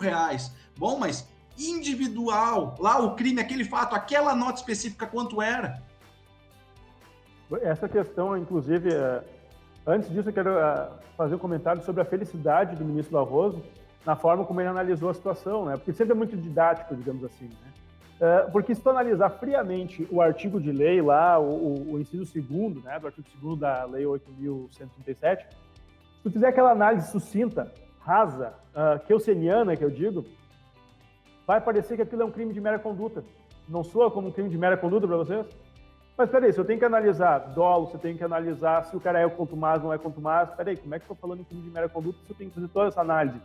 Então ele parece que salvou isso, porque o que eu reparei é que o estado que protagonizou essa discussão foi de Santa Catarina, se não me falha a memória, tá? E a visão deles lá era o quê? É o seguinte, correu o CDA para executar lá, então corre o processo crime aqui. Vamos apertar o cara dos dois lados e ele vai acabar pagando. Não foi o que pareceu para vocês também uma forma de vamos encurralar o rato, vamos encurralar o cidadão, porque eles tratam o cidadão ali como um bandido, né? O cara que não está conseguindo pagar, que destacou, que cumpriu aquela obrigação ali de destacar, de dizer. Ou seja, ele dá todos os meios para o Estado, né? Olha só, eu te devo, como diz o professor Felipe, eu devo, não nego, pago quando puder. Está aqui todos os meios, eu não estou negando que estou devendo. A questão é que, neste momento, eu não consigo. Já tenho uma folha que também vamos ser honestos, né? A folha, o que tu paga para o funcionário é uma coisa, agora o que tu paga no geral, né, ela é muito onerada, então eu tenho que pagar essa folha que é demasiadamente onerada e agora eu vou pensar o seguinte, entre perder pessoas aqui, fechar postos de trabalho ou não pagar o fisco, eu vou optar pelos postos de trabalho, né? Vou defendê-los, digamos assim. Mas essa questão ali do crime de mera conduta ou não, nos reporta, professor Felipe, nessa questão que o senhor traz agora. Por quê? Se, eventualmente, eu falo sobre uma nota fiscal ou 10 notas fiscais num período fiscal de 30, 60 dias ali, eu estou cometendo um crime. Se for no ano, são quantos crimes? E a pena é pequenininha. Ok, tudo bem. Mas e os concursos de crimes? Como que vai ser analisado? O que vai passar na cabeça de quem vai depois, o órgão acusatório? Como ele vai se movimentar? Isso está muito incerto. Para nós, criminalistas, isso... Porque não tem problema eles serem duros, na verdade, professor Felipe. O problema é que a gente tem uma regra clara para jogar o jogo. E isso parece que não está acontecendo no momento. Muitas vezes... Na nossa vida, né, professor Wagner, a gente vê, eu falei isso em aula ontem, que o direito penal funciona para determinadas pessoas e a gente sabe para quem não funciona, né? Não tem regra, a prisão ordem pública para proteger o poder judiciário, né, para dar credibilidade ao poder judiciário, para quem funciona? Né? A gente sabe, né? Para a ponta mais fraca de tudo. Então, o direito penal tem regras, professor, coloca muito bem, porque tu é um prático também, é um advogado, um professor que traz a prática para dentro da sala de aula. Tu sabes que não é assim que funciona. Ninguém respeita muito as regras em determinados momentos, né? Até em geral, até pode ser respeitado, mas acho que uns 30%, 40% em maioria das vezes não se respeita. Mas voltando à nossa matéria, tu trouxeste 2 pontos interessantíssimos, professor Wagner. Interessantíssimo. Questão da materialidade do crime, né, do crime, esse do artigo 2º, inciso 2, né, da lei tributária, 8.137, que o STJ entende que é formal. Ou seja, quando eu pratico a conduta de cobrar, né, teoricamente o valor cobrado, e não pagar, está consumado o crime, então isso independe da consolidação do crédito tributário, só para a gente contextualizar, né? Os crimes tributários fiscais, lá o artigo 1º e o artigo 2º, excluindo o inciso 2, eles só podem ser investigados ou só podem ofertar denúncia, pessoal, pela súmula vinculante número 24 do STF, se houver consolidação do crédito tributário. Então, é necessário passar lá pelo professor Guilherme antes. Ele vai discutir tudo na esfera administrativa e quando transitar em julgado essa esfera administrativa, então vai pegar lá uns rabiscos deles, lá os processos deles lá consolidados e vão dizer, tá aqui, Ministério Público Federal, Ministério Público Estadual, você pode já encaminhar essa ação penal. E agora aqui, ó, a questão, isso aqui que eu vou falar agora é para a gente fortalecer a prova da ordem aí, pessoal. Opa. O inquérito policial, ele é dispensável, cai muito na OAB isso. O inquérito policial é dispensável, ele não é obrigatório. Obrigatório, o princípio da obrigatoriedade é da ação penal. Assim que se toma o conhecimento de um crime, o Ministério Público, tendo autoria e materialidade, que é uma das funções do delegado, né, no inquérito policial, mas da CPI, como a gente está vendo também no caso da Covid-19, aí da CPI no Congresso, né? Então temos outras formas de investigação, por isso que é dispensável. Então, no momento que consolida esse crédito tributário lá com o professor Guilherme, que consolida sempre a favor do cliente, né? Daí não deixa nada para nós, mas a gente está falando de outros tributaristas, acaba vindo, né, para o Ministério Público e ele pode ofertar a denúncia. Bom, isso é para esses crimes fiscais, então, do artigo 1º e artigo 2º, excluindo o inciso 2. Como o STJ entende que é um crime formal a apropriação indébita tributária, ele independe de consolidação do crédito tributário. Isso é um fator muito importante. Porque o professor Wagner coloca essa questão. Eu, na minha sincera opinião, e tu colocaste muito bem, professor Guilherme, professor Wagner, essa questão e acaba trazendo dentro da própria jurisprudência do STF, essa de 2019, eu até não tenho, eu tenho o número aqui para repassar para o pessoal, mas bom, depois a gente repassa esse número, né? Que eu preciso fazer uma dilação probatória e comprovar diversos requisitos que nós já falamos, para então, a situação de ser contumaz é uma questão de prova. Eu preciso verificar o dano. Se tem dano, é crime material. Se tem dano, e já teve decisões do STF sobre isso, mas no STJ e também no STF é uma coisa meio insólita, assim, né? Não está meio consolidado, mas já teve decisões dizendo que esse crime seria material. Mas o que prevalece hoje é que é formal. Então, basta não pagar quando deveria pagar. E já tá consumado o crime, e por isso independe do processo administrativo, independe do crédito, a consolidação do crédito fiscal. Outro ponto que tu colocaste aí, que é muito interessante, e ontem, quando eu estava conversando com o professor Guilherme, também ele colocou isso, é uma tese que é tão apresentada, é tão discutida em casos práticos tributários, que é a exclusão da culpabilidade, uma causa supralegal, né? Ou seja, que não está no Código Penal, lá no artigo 22, 23, 24, uma supralegal exclusão da culpabilidade, que é a inexigibilidade de conduta diversa. Ou seja, eu não podia pagar o tributo porque eu tinha que pagar o meu funcionário. Eu preferi pagar o funcionário do que pagar o tributo. Então, esse cara tem família. Exato. Só que todos os advogados, e muitas empresas têm esse problema, realmente. Só que na vida judicial, na jurisprudência, nas decisões, ninguém reconhece, é muito difícil reconhecer essa tese em crimes fiscais. É muito difícil mesmo. Até porque todo mundo alega, talvez seja isso, é um inchaço, né, dessa tese, e aí, lá vem o cara com essa tese, né? Sempre é o réu bonzinho, né? Teve que pagar, e aí acaba, eu acho que numa questão inconsciente do julgador, quem analisa, acaba influenciando. Mas o ponto crucial aqui do crime que nós estamos verificando no imposto do ICMS é que, como é entendido que é uma apropriação indébita, se ele se apropria, já está pago. Então não teria a possibilidade, se eu cobrei o valor, agregando esse valor do meu cliente, eu tenho dinheiro. Se eu cobrei, né, e recebi e não paguei o imposto, não tem como falar de dificuldades financeiras. Isso é um entendimento jurisprudencial. A gente até pode pensar, não, mas ele estava com problemas e ele pegava esse imposto para suprir lacunas. O Estado pensa, não, se você cobrou, tu tinha que ter me pago. Então não cabe para muitos o entendimento desta tese da exclusão da culpabilidade, essa causa supralegal, chamada inexigibilidade de conduta adversa, nesses crimes de apropriação indébita do artigo 2º, inciso 2, por exemplo.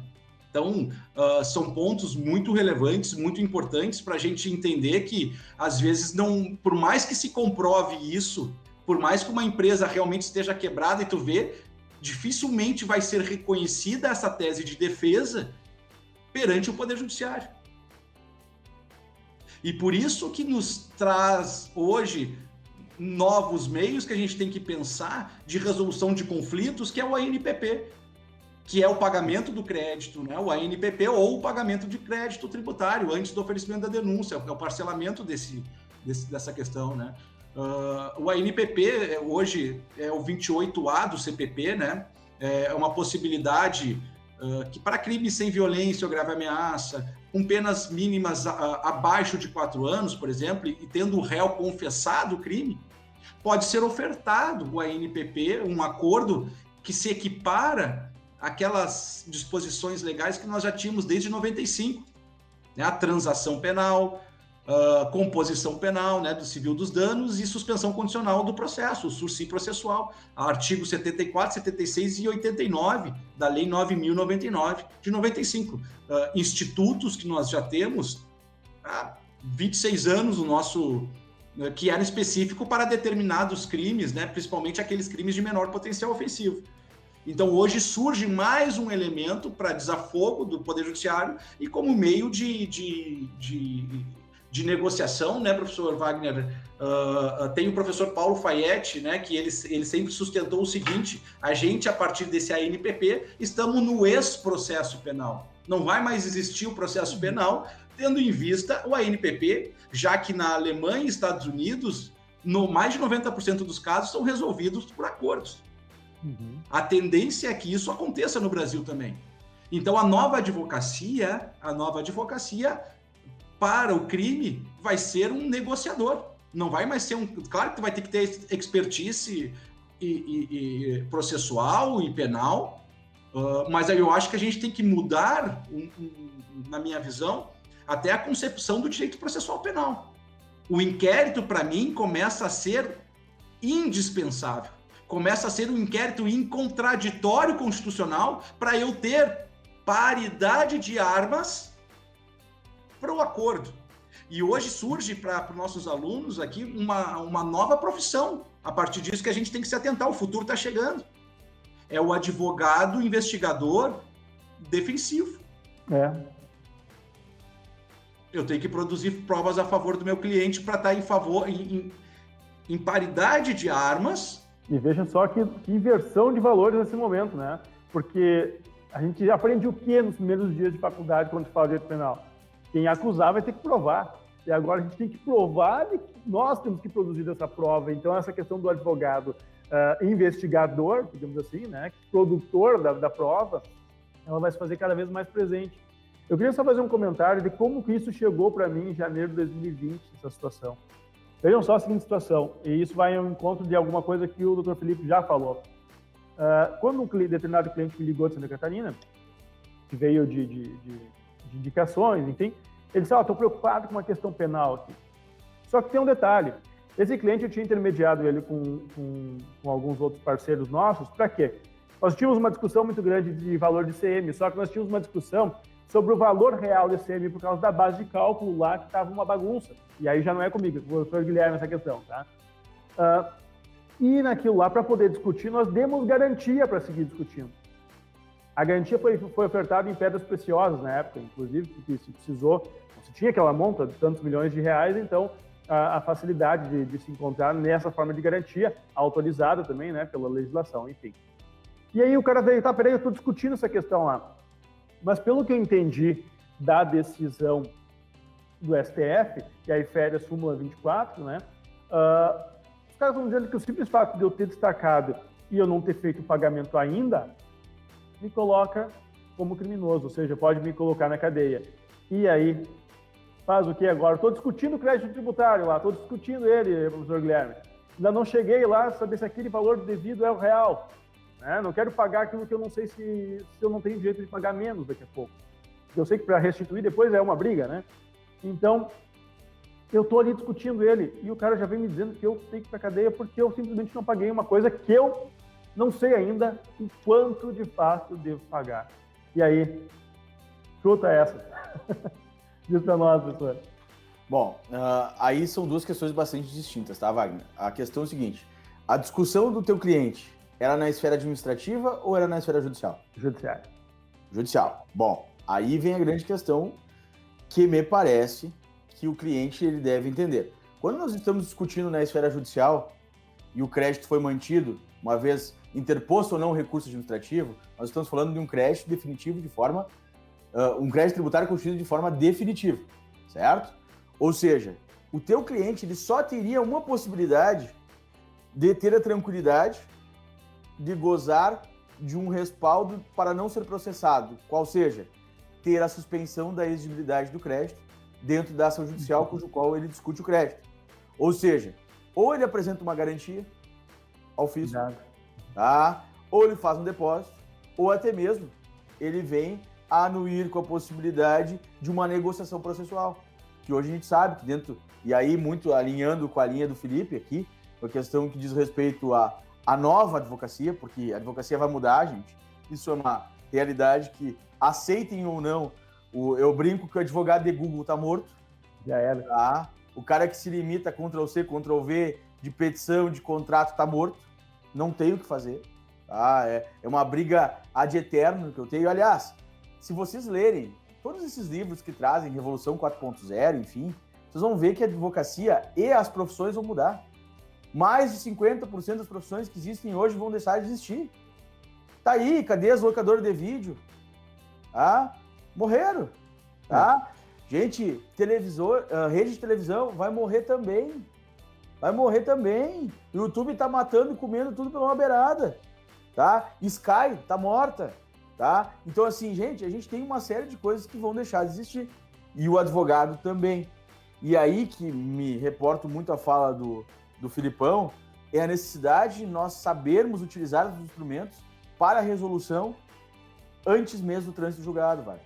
Então é o seguinte, o teu cliente ser punido por estar discutindo o crédito, honestamente, eu ainda quero acreditar em respeito à Carta Magna, ou seja, ele só pode ser punido após o trânsito julgado de uma sentença condenatória lá em âmbito penal. Tá? Para mim, isso é uma coisa bem objetiva. Agora, eu não tenho dúvida que ele pode, sim, a partir da discussão judicial. Mas, Guilherme, ele está discutindo judicialmente, não interessa, filho. Se tu está discutindo judicialmente, ou tu garante, ou tu tá fora. Porque aí eu trago uma questão bastante importante, gente. E parece meio antagônico, Filipão. Tu falas antes, nas tuas falas sempre, mas o Guilherme, advogado contribuinte, né? Mas assim, gente, a gente tem que ter um cuidado. Por quê? Existe uma obra, tá? Que se chama o seguinte, O Dever Fundamental de Pagar Impostos, tá? Que é do professor José Nabais, tá? Que é um português, tá? Cara, para mim, talvez uma das melhores obras que eu já li de direito tributário na minha vida, tá? E vou dizer algo para vocês. Nós temos que entender que antes de criticar o pagamento do crédito tributário, ele deve ser feito. Agora, ele é mal empregado? Ele é muito mal empregado no nosso país. E é por isso que eu vou defender até a minha morte que aqui nós tenhamos uma redução e que, inclusive, que é um tema que a gente podia discutir em outro momento, que a reforma tributária não vai trazer. Aliás, a reforma tributária ela vai nos onerar ainda mais. Vai. Tá? Essa é a verdade. Tá? Agora, honestamente, gente, se os tributos fossem bem aplicados e empregados aqui no Brasil, eu não tenho dúvida que nós todos seríamos muito mais felizes. Tá? Essa é uma grande verdade. Tá? Então, assim, sim, nós temos um dever fundamental de pagar imposto. Nós temos o dever fundamental de pagar tributo. Agora, não da forma que é gestado. Nós temos o custo Brasil muito alto. Tá? Nós temos o custo Brasil muito alto. Tá? Ou seja, é essa dicotomia que a gente vai ter que analisar. E aí parte muito do tema que nós estamos falando hoje. Por quê? Porque o custo para a cobrança do crédito tributário é muito alto. E eu não tenho dúvida de que essa decisão do Barroso vai muito no sentido de que é aquela grande questão que se trabalha. Mais de 50% das ações que tramitam no Poder Judiciário são execuções fiscais. E dessas 50% de ações, 10% obtém êxito.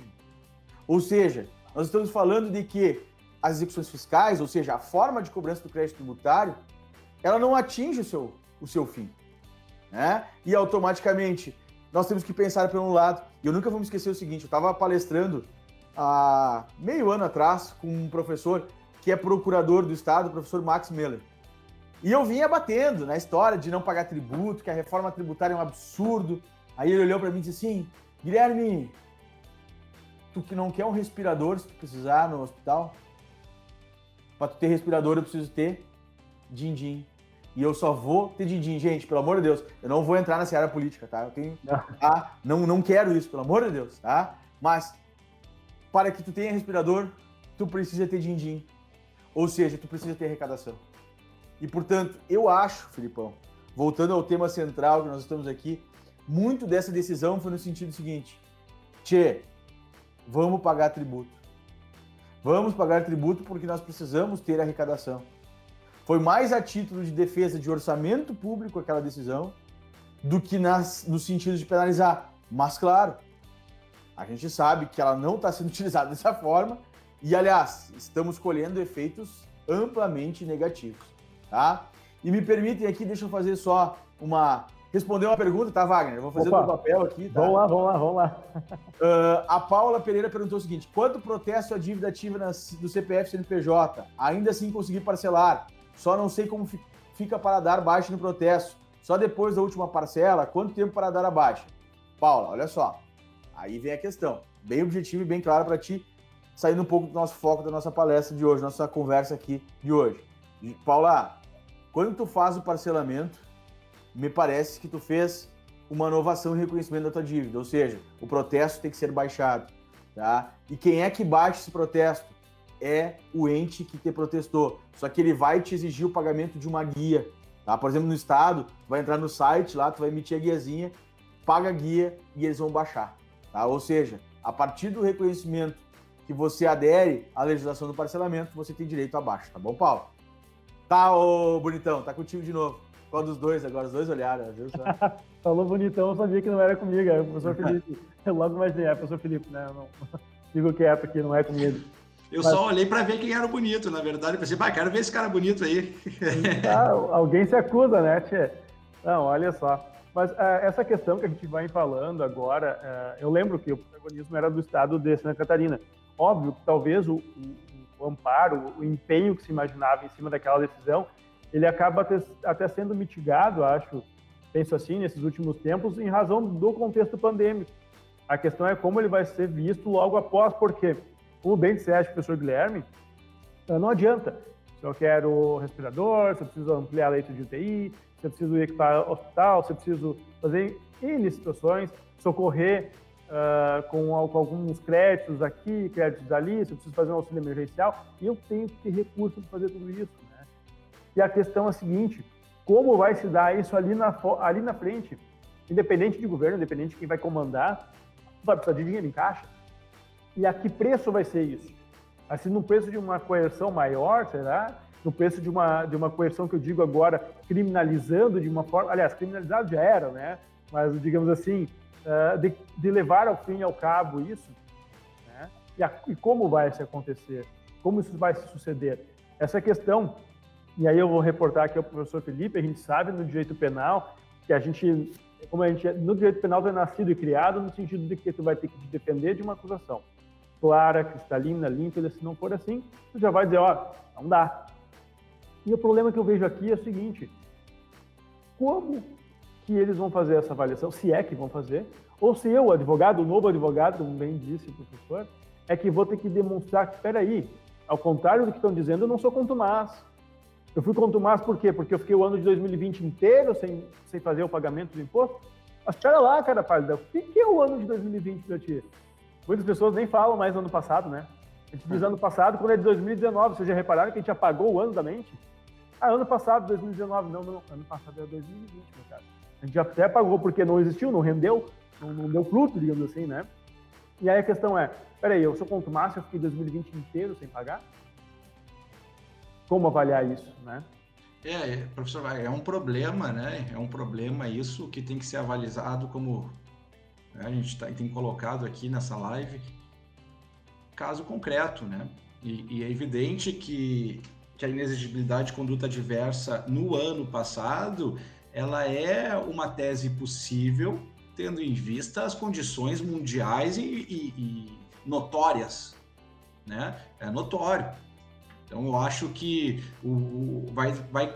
vai muito da sensibilidade dos promotores e juízes, né, sobre essas questões na hora de analisar um problema, num caso concreto, de uma causa de um empresário, de um cidadão que teve que, de repente, sonegar algum imposto ou ICMS e não pagou, porque realmente naquela situação do ano passado e esse ano ainda, né, a gente não melhorou. Eu acho que o boom vai vir agora. Eu estava vendo que não sei quantas mil empresas fecharam só esse ano. Então, a gente ainda estava com uma reserva, ainda colocando, investindo e acreditando na vacina. Mas todo mundo está sendo vacinado, mas será que vai efetivar isso? Já nos causa dúvidas. Em que período, né? Aí migrando, né, sobre a questão de tempo, porque a gente precisa, e o professor Guilherme pode me complementar nesse sentido, sempre de um período, né, para fins de tributo, para que faça a venda, tenha obrigatoriedade, realize o pagamento do tributo e esteja efetivamente no cofre público para então ser destinado. Tem todo um período. Então, se a gente for buscar uma recuperação econômica, né, como diz agora o professor Felipe, para os próximos tempos, a gente está falando da vacina. Só que também tem aquela questão da velocidade em que acontece, porque a gente está vendo que a maioria das vacinas aplicadas, se eu não me engano, são 6 meses, né? Então é um suspiro, um respiro. Mas o que vai ser ali na frente? Qual vai ser a desculpa, digamos assim, que a gente vai ter que entregar? Porque vai estar, vacinamos todo mundo até novembro desse ano. Tá? Então quer dizer que a partir de dezembro, você tem que pagar o imposto, está todo mundo vacinado. Isso é um problema criminal, né? Isso é um problema criminal e eu acho que principalmente promotores e agentes da Fazenda, eles têm o dever de cobrar. Eu acho que a sensibilidade maior aqui, professor Guilherme, vão ser dos juízes, né? Em pensar esse contexto fático e dos últimos 2 anos, talvez mais um ano para frente. Professor Guilherme, não sei qual é a tua opinião. Assim, gente, aí já te respondendo também, Wagner, já que tu me provocaste, nós temos a grande questão seguinte. De fato, 2020 foi um ano em que houve muito diferimento. Ou seja, nós postergamos o pagamento do tributo devido. Tá? Só que chegou um momento que o diferimento não aconteceu, até porque a roda precisa girar. Né? Ou seja, eu preciso de leito, eu preciso de respirador, eu preciso de ter o custo público, né? A gestão pública precisa ser quitada. E aí, qual o problema? Nós temos de pagar a bola de neve lá de trás. Porque aí vem uma questão aqui que eu sempre brinco, né, quando eu dou aula, principalmente em pós-graduação. Digo o seguinte, eu entro na aula e digo assim, eu amo pagar tributo. Aí os caras numa pós-graduação de direito tributário, maior que os olhos desse tamanho. Como assim, professor? Tu ama pagar tributo? Eu disse, cara, só paga tributo quem recebe. Essa é a verdade. Por quê? Porque o fundamento básico do direito tributário qual é? É retirar parcela da riqueza que você tem para dar para quem não tem. O problema é que este ato de dar para quem não tem é que não acontece no Brasil. Entendeu? Porque é o seguinte, gente, o problema é que o Brasil é todo errado. Errado por quê? Porque aqui eu tributo muito mais renda, muito mais, consumo do que renda e patrimônio. Tá? E esse é o grande problema do Brasil. Por quê? Porque, veja bem, eu tenho um consumo altamente tributado, tá? CMS, PIS, COFINS, tá? Enfim, CCLL, ou seja, eu tenho um arcabouço de tributos incidindo sobre o consumo tão grande e o patrimônio aqui não é tributado, gente. Ou seja, eu tenho que analisar por uma ótica de que lá na Alemanha, o cara que ganha 10 mil, ele tem que deixar 5 mil para o governo. Só que, claro, na Alemanha o cara tem segurança, o cara tem saúde, o cara tem educação, que aqui não tem. Ou seja, este é o problema. Nosso problema é a aplicação e a cobrança dos gestores públicos no que tange a aplicação. Quer ver uma coisa? Cara, eu juro para vocês que eu não fiz, porque eu tenho certeza que se eu fizesse, eu seria execrado em praça pública. O que aconteceu em Santa Cruz do Sul? Santa Cruz do Sul, esses dias me deparo com um projeto de lei. ISSQN, devido por empresas veterinárias, clínicas veterinárias, pet shops, serão destinados a um fundo especial. Cara, quando eu vi aquele detalhe, projeto aprovado com unanimidade na Câmara de Vereadores do nosso município. Aí eu disse, cara, só um pouquinho. Cara, isso é o maior absurdo do planeta. Por quê? Não é a causa animal que é um absurdo, pelo amor de Deus. Só que eu tenho certeza que se eu falasse isso, os caras iam me queimar em praça. Os caras iam jogar ovo no meu escritório. Entendeu? Só que o que acontece, gente? Imposto não pode ser afetado. Imposto não pode ser destinado. Eu estou tirando parcela do orçamento público que serve para gestar os nossos deveres e direitos, principalmente fundamentais, para dar para uma causa única. Isto é justo? Não é justo. Mas esse é o problema do nosso país. Eu só espero, professor Guilherme, que não seja um fundo de investimento, que nem daquela cidade do interior, que o cara aplicou 8 milhões e perdeu tudo. Não é fundo de investimento. Na verdade, assim, a causa é linda, Felipe. sabe? A causa é muito bacana da vereadora, que foi a proponente da norma, tá? Agora, a gente tem que cuidar que ser bonito, fazer benemerência, a gente tem que ter cuidado com que tipo e de que forma nós vamos fazer benemerência. Ou seja, tá errado. Aí, olha só, isso foi o primeiro. Aí, dias após, Câmara de Vereadores, vou votar a contribuição de melhoria. Tá? Contribuição de melhoria. Aí, com todo respeito, eu adoro ele, mas eu posso discordar dele, o vice-prefeito vai para a Câmara de Vereadores e diz o seguinte, que a contribuição de melhoria é um tributo devido, porque senão eles vão ser apontados pelo TCE em razão da Lei de Responsabilidade Fiscal. Cara, daí eu disse assim, bom, eu não sei mais nada de direito tributário. Por quê? Porque nenhum tributo, a competência tributária ela é facultativa. E a única penalidade que a Lei de Responsabilidade Fiscal traz é quando você não institui imposto, não é tributo. Ou seja, tu não pode vender para a população algo que não é. E aí é o seguinte, eu estou onerando a toda a comunidade, ou aqueles beneficiados com a obra pública, em um período pandêmico em que ninguém tem grana. Ou seja, esse é o problema do Brasil. E aí tu vai querer agora prender o cara que declarou, mas não conseguiu pagar. Ou seja, ele assumiu a sua dívida, mas ele precisa pagar o funcionário dele. Ou seja, tu vai trazer isso de uma forma absoluta? Agora, aí o CARF tira benefício fiscal do cara que está respondendo ao processo do crime. Que isso? Cadê o contraditório? Cadê a presunção de inocência? Ou seja, esse é o problema do Brasil. O problema do Brasil é que ninguém fala em reduzir custo do Brasil. Esse é o problema. E aí acaba acarretando em o quê? Nós, Bocó, acabamos sendo onerados, e aí tu paga uma conta de luz hoje 600, 700 pila. Essa é a verdade. Aí tu vai pagar um pão no mercado e paga 10 pila. Por que isso? Porque nós não temos uma aplicação de recursos, uma gestão de recursos adequada. Então, nós temos que ter cuidado com isso, né? Ou seja, Wagner, sim, pagar tributo é um dever, não só um direito, mas é um dever para que nós tenhamos também direito de gozar dos nossos benefícios. Mas essa gestão ela precisa ser apurada, né, diante das mais variados setores dos gestores públicos, né, da gestão pública.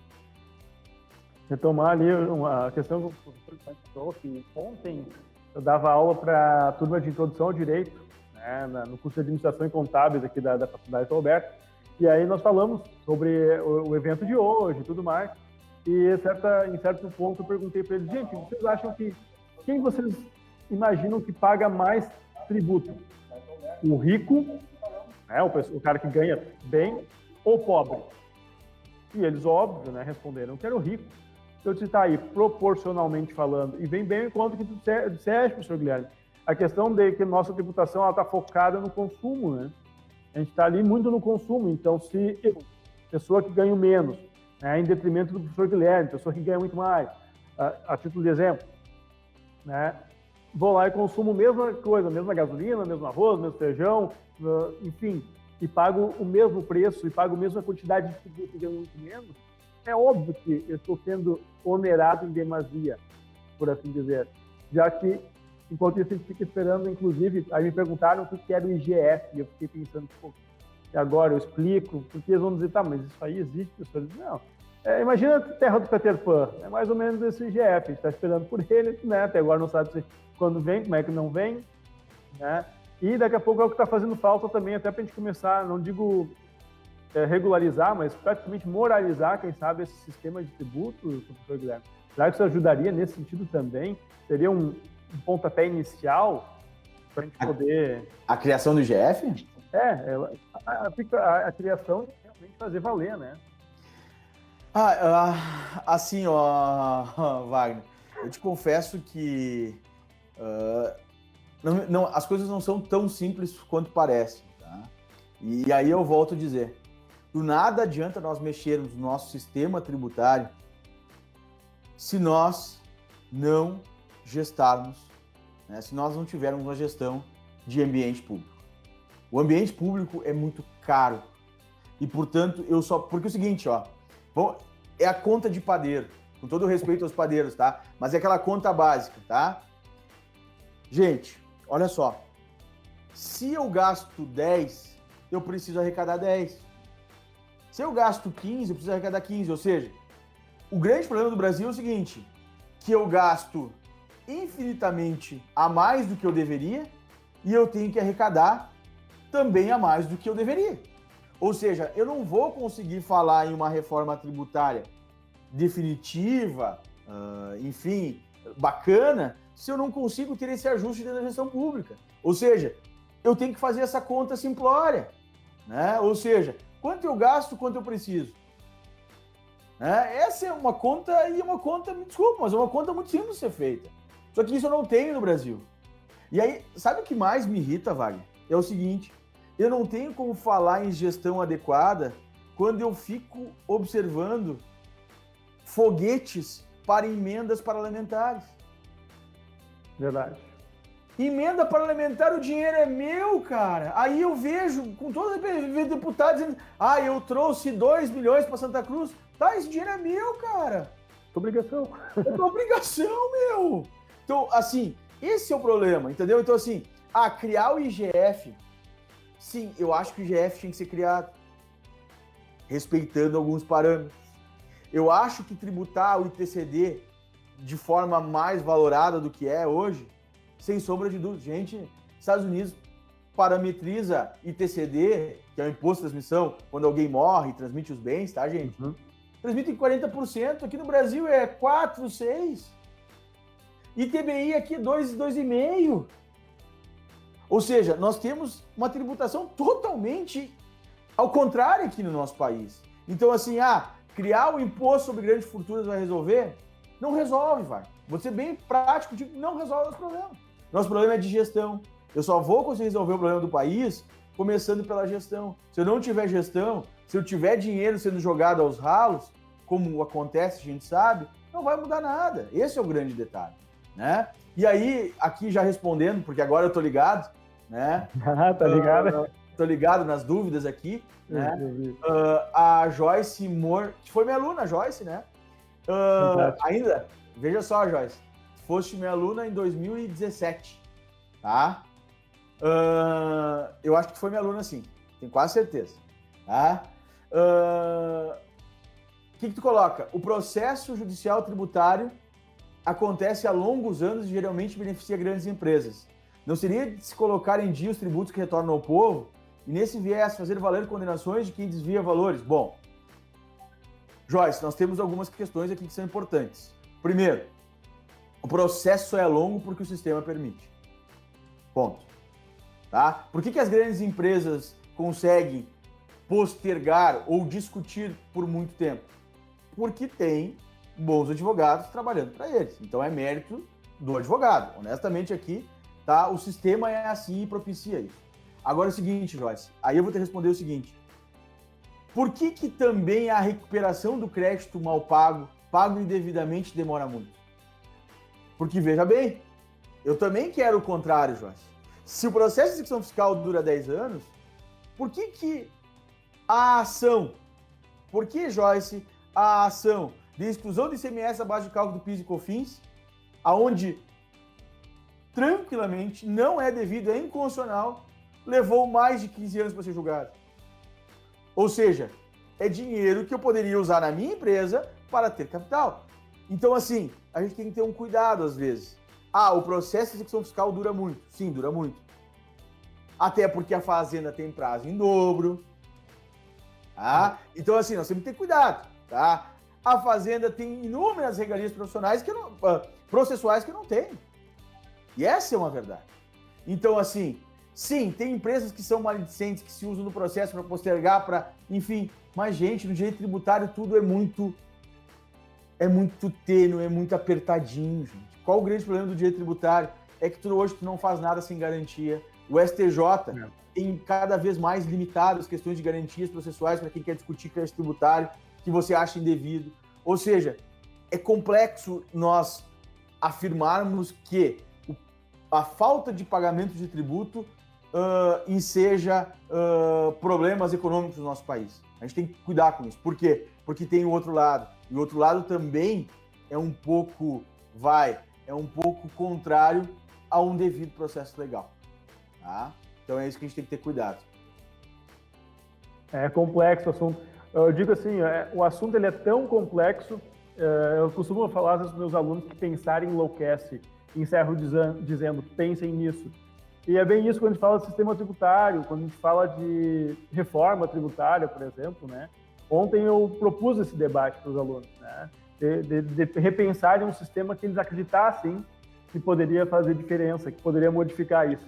E vou te dizer, são ideias que acabam em si mesmas, muitas vezes. A gente dá um passo à frente e lembra que a questão, como bem disseste, Guilherme, é a questão de estrutura e de forma organizacional como a gente faz isso tudo acontecer. E aí, independente de falar desse ou daquele governante, equipe econômica, né? A eficiência de uma equipe econômica, a responsabilidade, a qualidade dela vai determinar o resto do governo. E se começar com uma equipe econômica defasada, ou o exército de um homem só, como costuma dizer, né? A gente já sabe que não vai ter milagre que se possa fazer para salvar aqueles 4, 8 anos que sejam, porque tu tem que fazer uma boa organização, como tu bem disseste, de toda essa arrecadação que possui, inclusive agora adotando meios coercitivos, porque de nada vai valer eu usar de meios coercitivos para forçar a arrecadação, ainda que eu não consiga no total, mas daqui a pouco a pessoa vai lá e começa a fazer um parcelamento, paga algumas parcelas, isso vem para o cofre, mas se não tiver a forma adequada e correta de fazer a gestão disso, de nada vai valer, né? É aquela história do recurso que se perde. Uma outra questão que surgiu essa semana também, e aí o Rio Grande do Sul foi protagonista nessa situação, né? É aquela questão ali da antecipação tributária do ICM para o contribuinte, que é simples, né? Isso também chamou muita atenção, porque deu a inversão aqui, né? À medida que estavam desonerando, desobrigando as grandes empresas para que elas pudessem funcionar e correr e se recuperar, aí agora o pequeno contribuinte, ele vai ali ter que fazer, vai ter mais essa obrigação tributária agora. Então, parece que, de novo, né, professor Guilherme, uma situação emergencial, uma resolução de uma demanda jurídica pura e simples, sem olhar um contexto mais amplo. Não sei se isso lhe parece coerente o que eu estou trazendo. Assim, a gente tem que ter muito cuidado. Bom, o STF mudou uma posição que já tinha anteriormente dita, tá, e afirmado que, prenunciado pelo menos, que não haveria, né, a questão dos impostos de fronteira, não seriam constitucionais. Tá? O que o STF fez? Mudou a decisão, 6-5, disse que é constitucional. Só que o nosso governo do estado, e eu participei de algumas reuniões dentro da Fiergs, inclusive, sobre isso, ele tem propagandeado que ele vai extinguir esse imposto de fronteira para empresas do Simples Nacional. Tá? Só que isso é impossível. Por quê? Só se o nosso governador conseguir mudar a nossa Constituição. Tá? Porque o DIFAL não tem como ser excluído porque é uma previsão constitucional. Nem é uma previsão infraconstitucional, é uma previsão constitucional. Está lá no artigo 155, parágrafo 2º, 155, parágrafo 2º, inciso 6º ao 8º. Lá. Tá? Então, assim, de fato, a nossa carga tributária, cada vez ela é mais onerada para defender os custos estatais. Né? E aí, claro, a grande chancela do poder público para poder cobrar tributo é os custos com a pandemia. Né? Só que, claro, ele propriamente está retirando o seu alimento da sua economia, que é o pagamento de tributo. Porque a partir do momento que eu cobro mais tributo, eu tiro o poder de aquisição, eu tiro o poder de mercancia, de mercado, e as empresas vão fechar. O Filipão disse muito bem antes. A crise, ela não chegou ainda. Ela vai chegar. Né? E quando ela chegar, eu espero que nós Santa Cruz do Sul, a gente tem, graças a Deus, uma diferença. Né? A nossa cidade é muito pujante. Né? E, aliás, nós lideramos, né, hoje, atualmente, o mercado de exportação de commodities agrícolas, tá? Aqui do nosso estado. Ou seja, o fumo, né, lidera essa exportação. Então, assim, a gente é muito feliz aqui com essas questões. Né? Mas eu tenho certeza que outros locais vão sofrer e vão sofrer muito mais que a gente. Né, Wagner? O Jorge Belmiro falou uma coisinha agora mesmo que é muito interessante, o início já da fala dele, é o seguinte, ó. A reforma tributária deve iniciar, ok, após uma reforma administrativa. Então, realmente, a gente tem que organizar a casa primeiro, né? Exatamente. Isso. Perfeito. É isso aí mesmo. Organizar a casa. Para a gente poder cobrar dos demais, a gente tem que conseguir primeiro olhar para si próprio, né? E parece, né, doutor Felipe, que é o que aconteceu foi o inverso, né? A gente não olha como destina, como cuida, o que faz, o que deixa de fazer, porque a crise está por vir, né? E vai ser o reflexo não de 2020, 2021, vai ser o reflexo de um sistema que foi mal gerido há muito tempo antes e que não tinha forças para suportar algo como a gente está vivendo agora, né?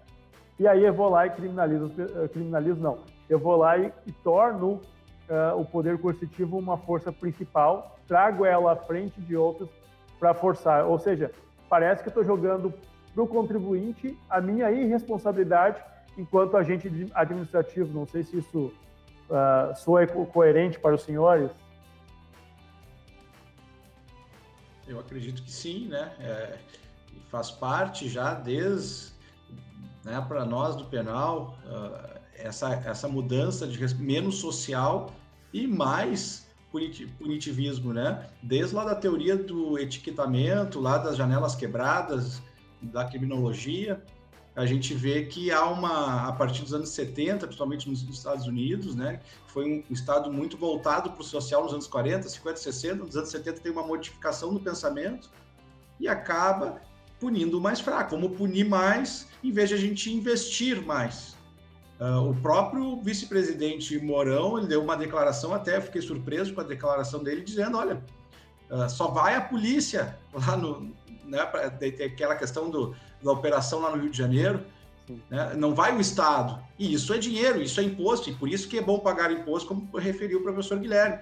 A gente acaba utilizando o direito penal como meio coercitivo, como meio eficaz de prevenção geral lá da pena, né? Quando a gente fala, tem uma pena para ti, rapaz. Então a gente tem uma prevenção geral no 59, né, que é a teoria mista da pena que nós temos, que vai dizer, olha, eu estou te intimidando com um crime, você tem que pagar o tributo. Então eu vou te colocar na cadeia, eu vou te processar, eu vou bloquear teus bens. Então, isso realmente pende para o mais fraco. Eu até não é minha especialidade, eu não entendo muito essa questão tributária, como é que é administrado, como não, essa questão até financeira bem a fundo, mas eu acho que as soluções são investimentos e gestão, né? E menos direito penal, né? Tecnicamente menos direito penal, professor. Ou quem sabe se a gente redirecionar essa arma, usa o direito penal como uma arma, parece, né? Se a gente redirecionar para quem não sabe administrar, quem sabe. Exatamente. Será que vai dar um efeito? Qual seria a reação se a gente administrasse, se a gente virasse essa arma, que é o direito penal, contra aqueles que deveriam estar fazendo uma administração responsável e aparentemente não estão, né? Essa é a pergunta do bairro que não quer calar e o pessoal precisa saber. Então, como isso se modificaria, né? Como isso teria peso. Bem disseste, essa fala do vice-presidente, ela é muito coerente e eu acho que é por isso que assusta. Porque diz tudo, né? O Estado só visita a favela, o morro, a periferia com a polícia. E aí falta muita coisa, porque a polícia, em que pese ela também seja mantida com o fruto dos impostos, mas o que muitas pessoas lá estão reclamando não é isso. Não é apenas isso, é saneamento básico. Gente, a gente tem aí, 2021, a gente ainda fala em ausência de saneamento básico, inclusive em Santa Cruz do Sul ainda tem alguns pontos da cidade que faltam. A gente fala disso, gente. Então, quando eu for dizer para o cidadão, né, olha, está sendo esse...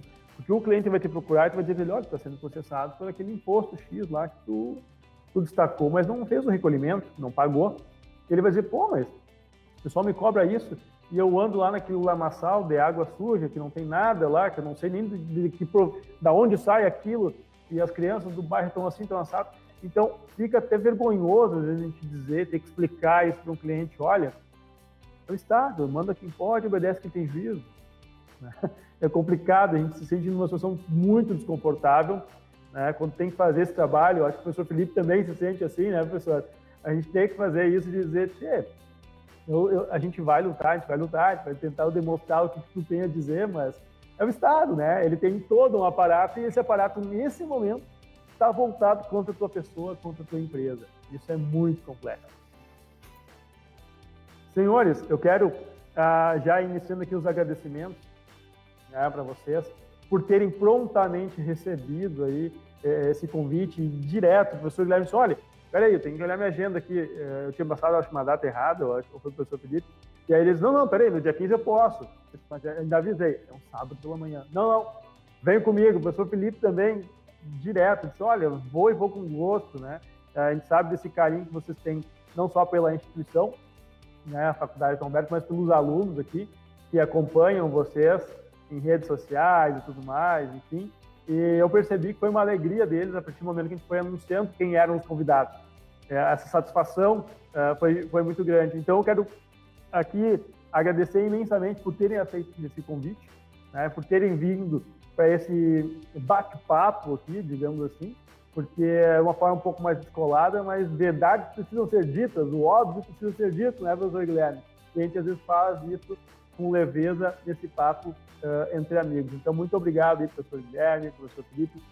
Fiquem à vontade também para poder fazer suas falas de encerramento a respeito do tema. Vamos ver quem vai primeiro, tá naquela. Eu não larguei a palavra para ninguém. Ficou, quem vai? Professor Guilherme, por favor, fique à vontade. Tá bom, obrigado. Já que tu deixa, eu vou.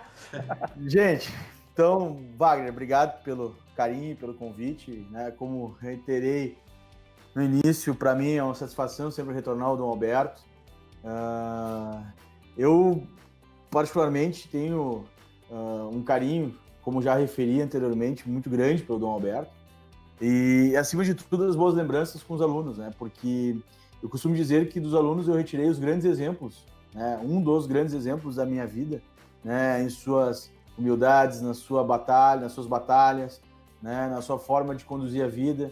E tenho certeza que com cada aluno do Dom Alberto eu aprendi muito, né? E confesso que tenho muita saudade, né? Da sala de aula presencial, né? de estar aí com vocês, né? De conviver nos corredores, porque alunos não são meramente alunos, são amigos, né? Assim como fiz com os professores que aí estavam na época, e tenho muita saudade mesmo. Aliás, o Diogo foi um cara que eu pude conviver um pouco mais, porque nós dávamos aula juntos no CEISC, e sinto muita falta dele, porque ele saiu, né, enfim, e tenho muita saudade dele, porque nós brincávamos muito, eu e o Diogo, a gente tem um perfil bastante parecido, né? Aliás, os alunos reclamavam muito que o perfil era não só de brincadeira parecido, né?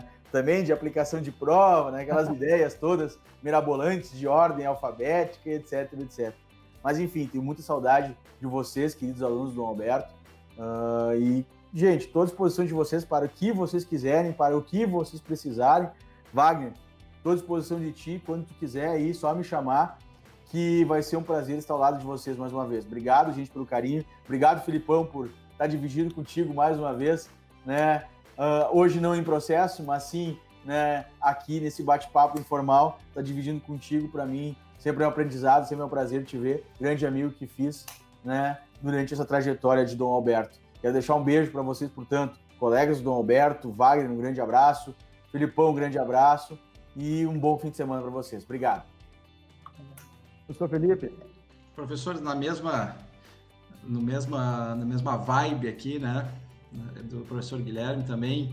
O professor Guilherme é um queridão, amigão mesmo, já almoçamos muito juntos, já rimos também, né, conversávamos bastante na faculdade. Tá, por aí, tá? E é uma pessoa que a gente tem algumas coisas em comum no trabalho, né, professor? Então, a gente se fala direto, eu e o professor, então foi uma alegria muito grande quando o professor Wagner me convidou e disse que tu estarias junto. Eu fiquei muito feliz, realmente. Eu gosto muito de vocês, gosto muito do professor Wagner. Na verdade, eu sempre fui muito amigo de todo mundo, aí pelo menos eu acho, de todos os professores e professoras.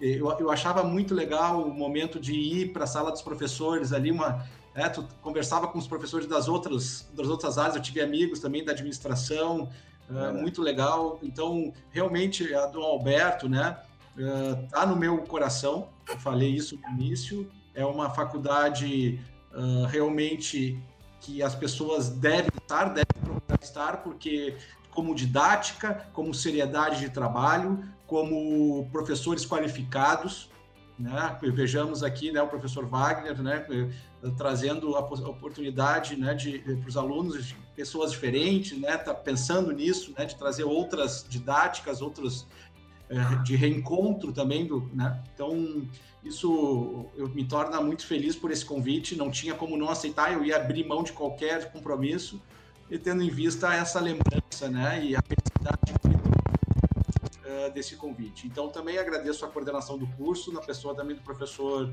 Diogo Durigon, né, professor Wagner, dos alunos que trabalham contigo agora também, né? Não sei se tu estás na prática ainda, Wagner, na gerência prática, lá como tu estavas com a professora Eurotides, né? E a ex-aluna, a Valéria, né? Também, que acho que está né? Então, é ótima aluna. Então, muito obrigado. Obrigado a todos que participaram até aqui, nesse momento, nos assistiram. E um grande abraço a todos. Maravilha. Muito obrigado, agradeço mais uma vez a vocês. Eu quero agradecer também aí a direção acadêmica, né, a direção geral da Faculdade Dom Alberto, que nos permite proporcionar esses momentos assim, em que a gente entrega conhecimento, entrega um conteúdo de qualidade para os nossos alunos, mas também para a comunidade geral, né? Então, essas iniciativas são bem aceitas pela direção geral, direção acadêmica, e fica o agradecimento. Um agradecimento especial também na pessoa do professor Diogo Durigon, né, coordenador do curso de Direito. Também cumprimentar aí e agradecer aos envolvidos todos lá do Núcleo de Prática Jurídica da Faculdade Dom Alberto. Eu hoje não estou mais lá diretamente no núcleo, né, professor Felipe? A agenda, a vida atribulada, algumas coisas a gente, infelizmente, tem que fazer algumas escolhas, né? Então, realmente, às vezes não é tão simples como a gente gostaria, mas é apaixonante viver a prática, estar com os alunos ali, né?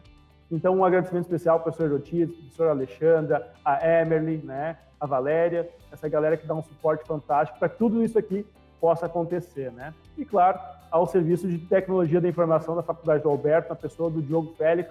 Essa galera, eu vou dizer para vocês, os caras são incansáveis, sempre buscando as melhores ferramentas possíveis, seja para o nosso aluno ter aula aí com qualidade excepcional, seja para a gente poder fazer essas transmissões aí também com uma tranquilidade, uma qualidade de transmissão, né? Isso é importante. E, já que falamos tanto hoje de Faculdade Dom Alberto, eu quero deixar um convite também para quem não é nosso aluno ainda, que está chegando aí o vestibular de inverno da Faculdade Dom Alberto, faz contato pelo 0800 e confere a forma de agendamento do seu vestibular. Não perde essa oportunidade, tá certo?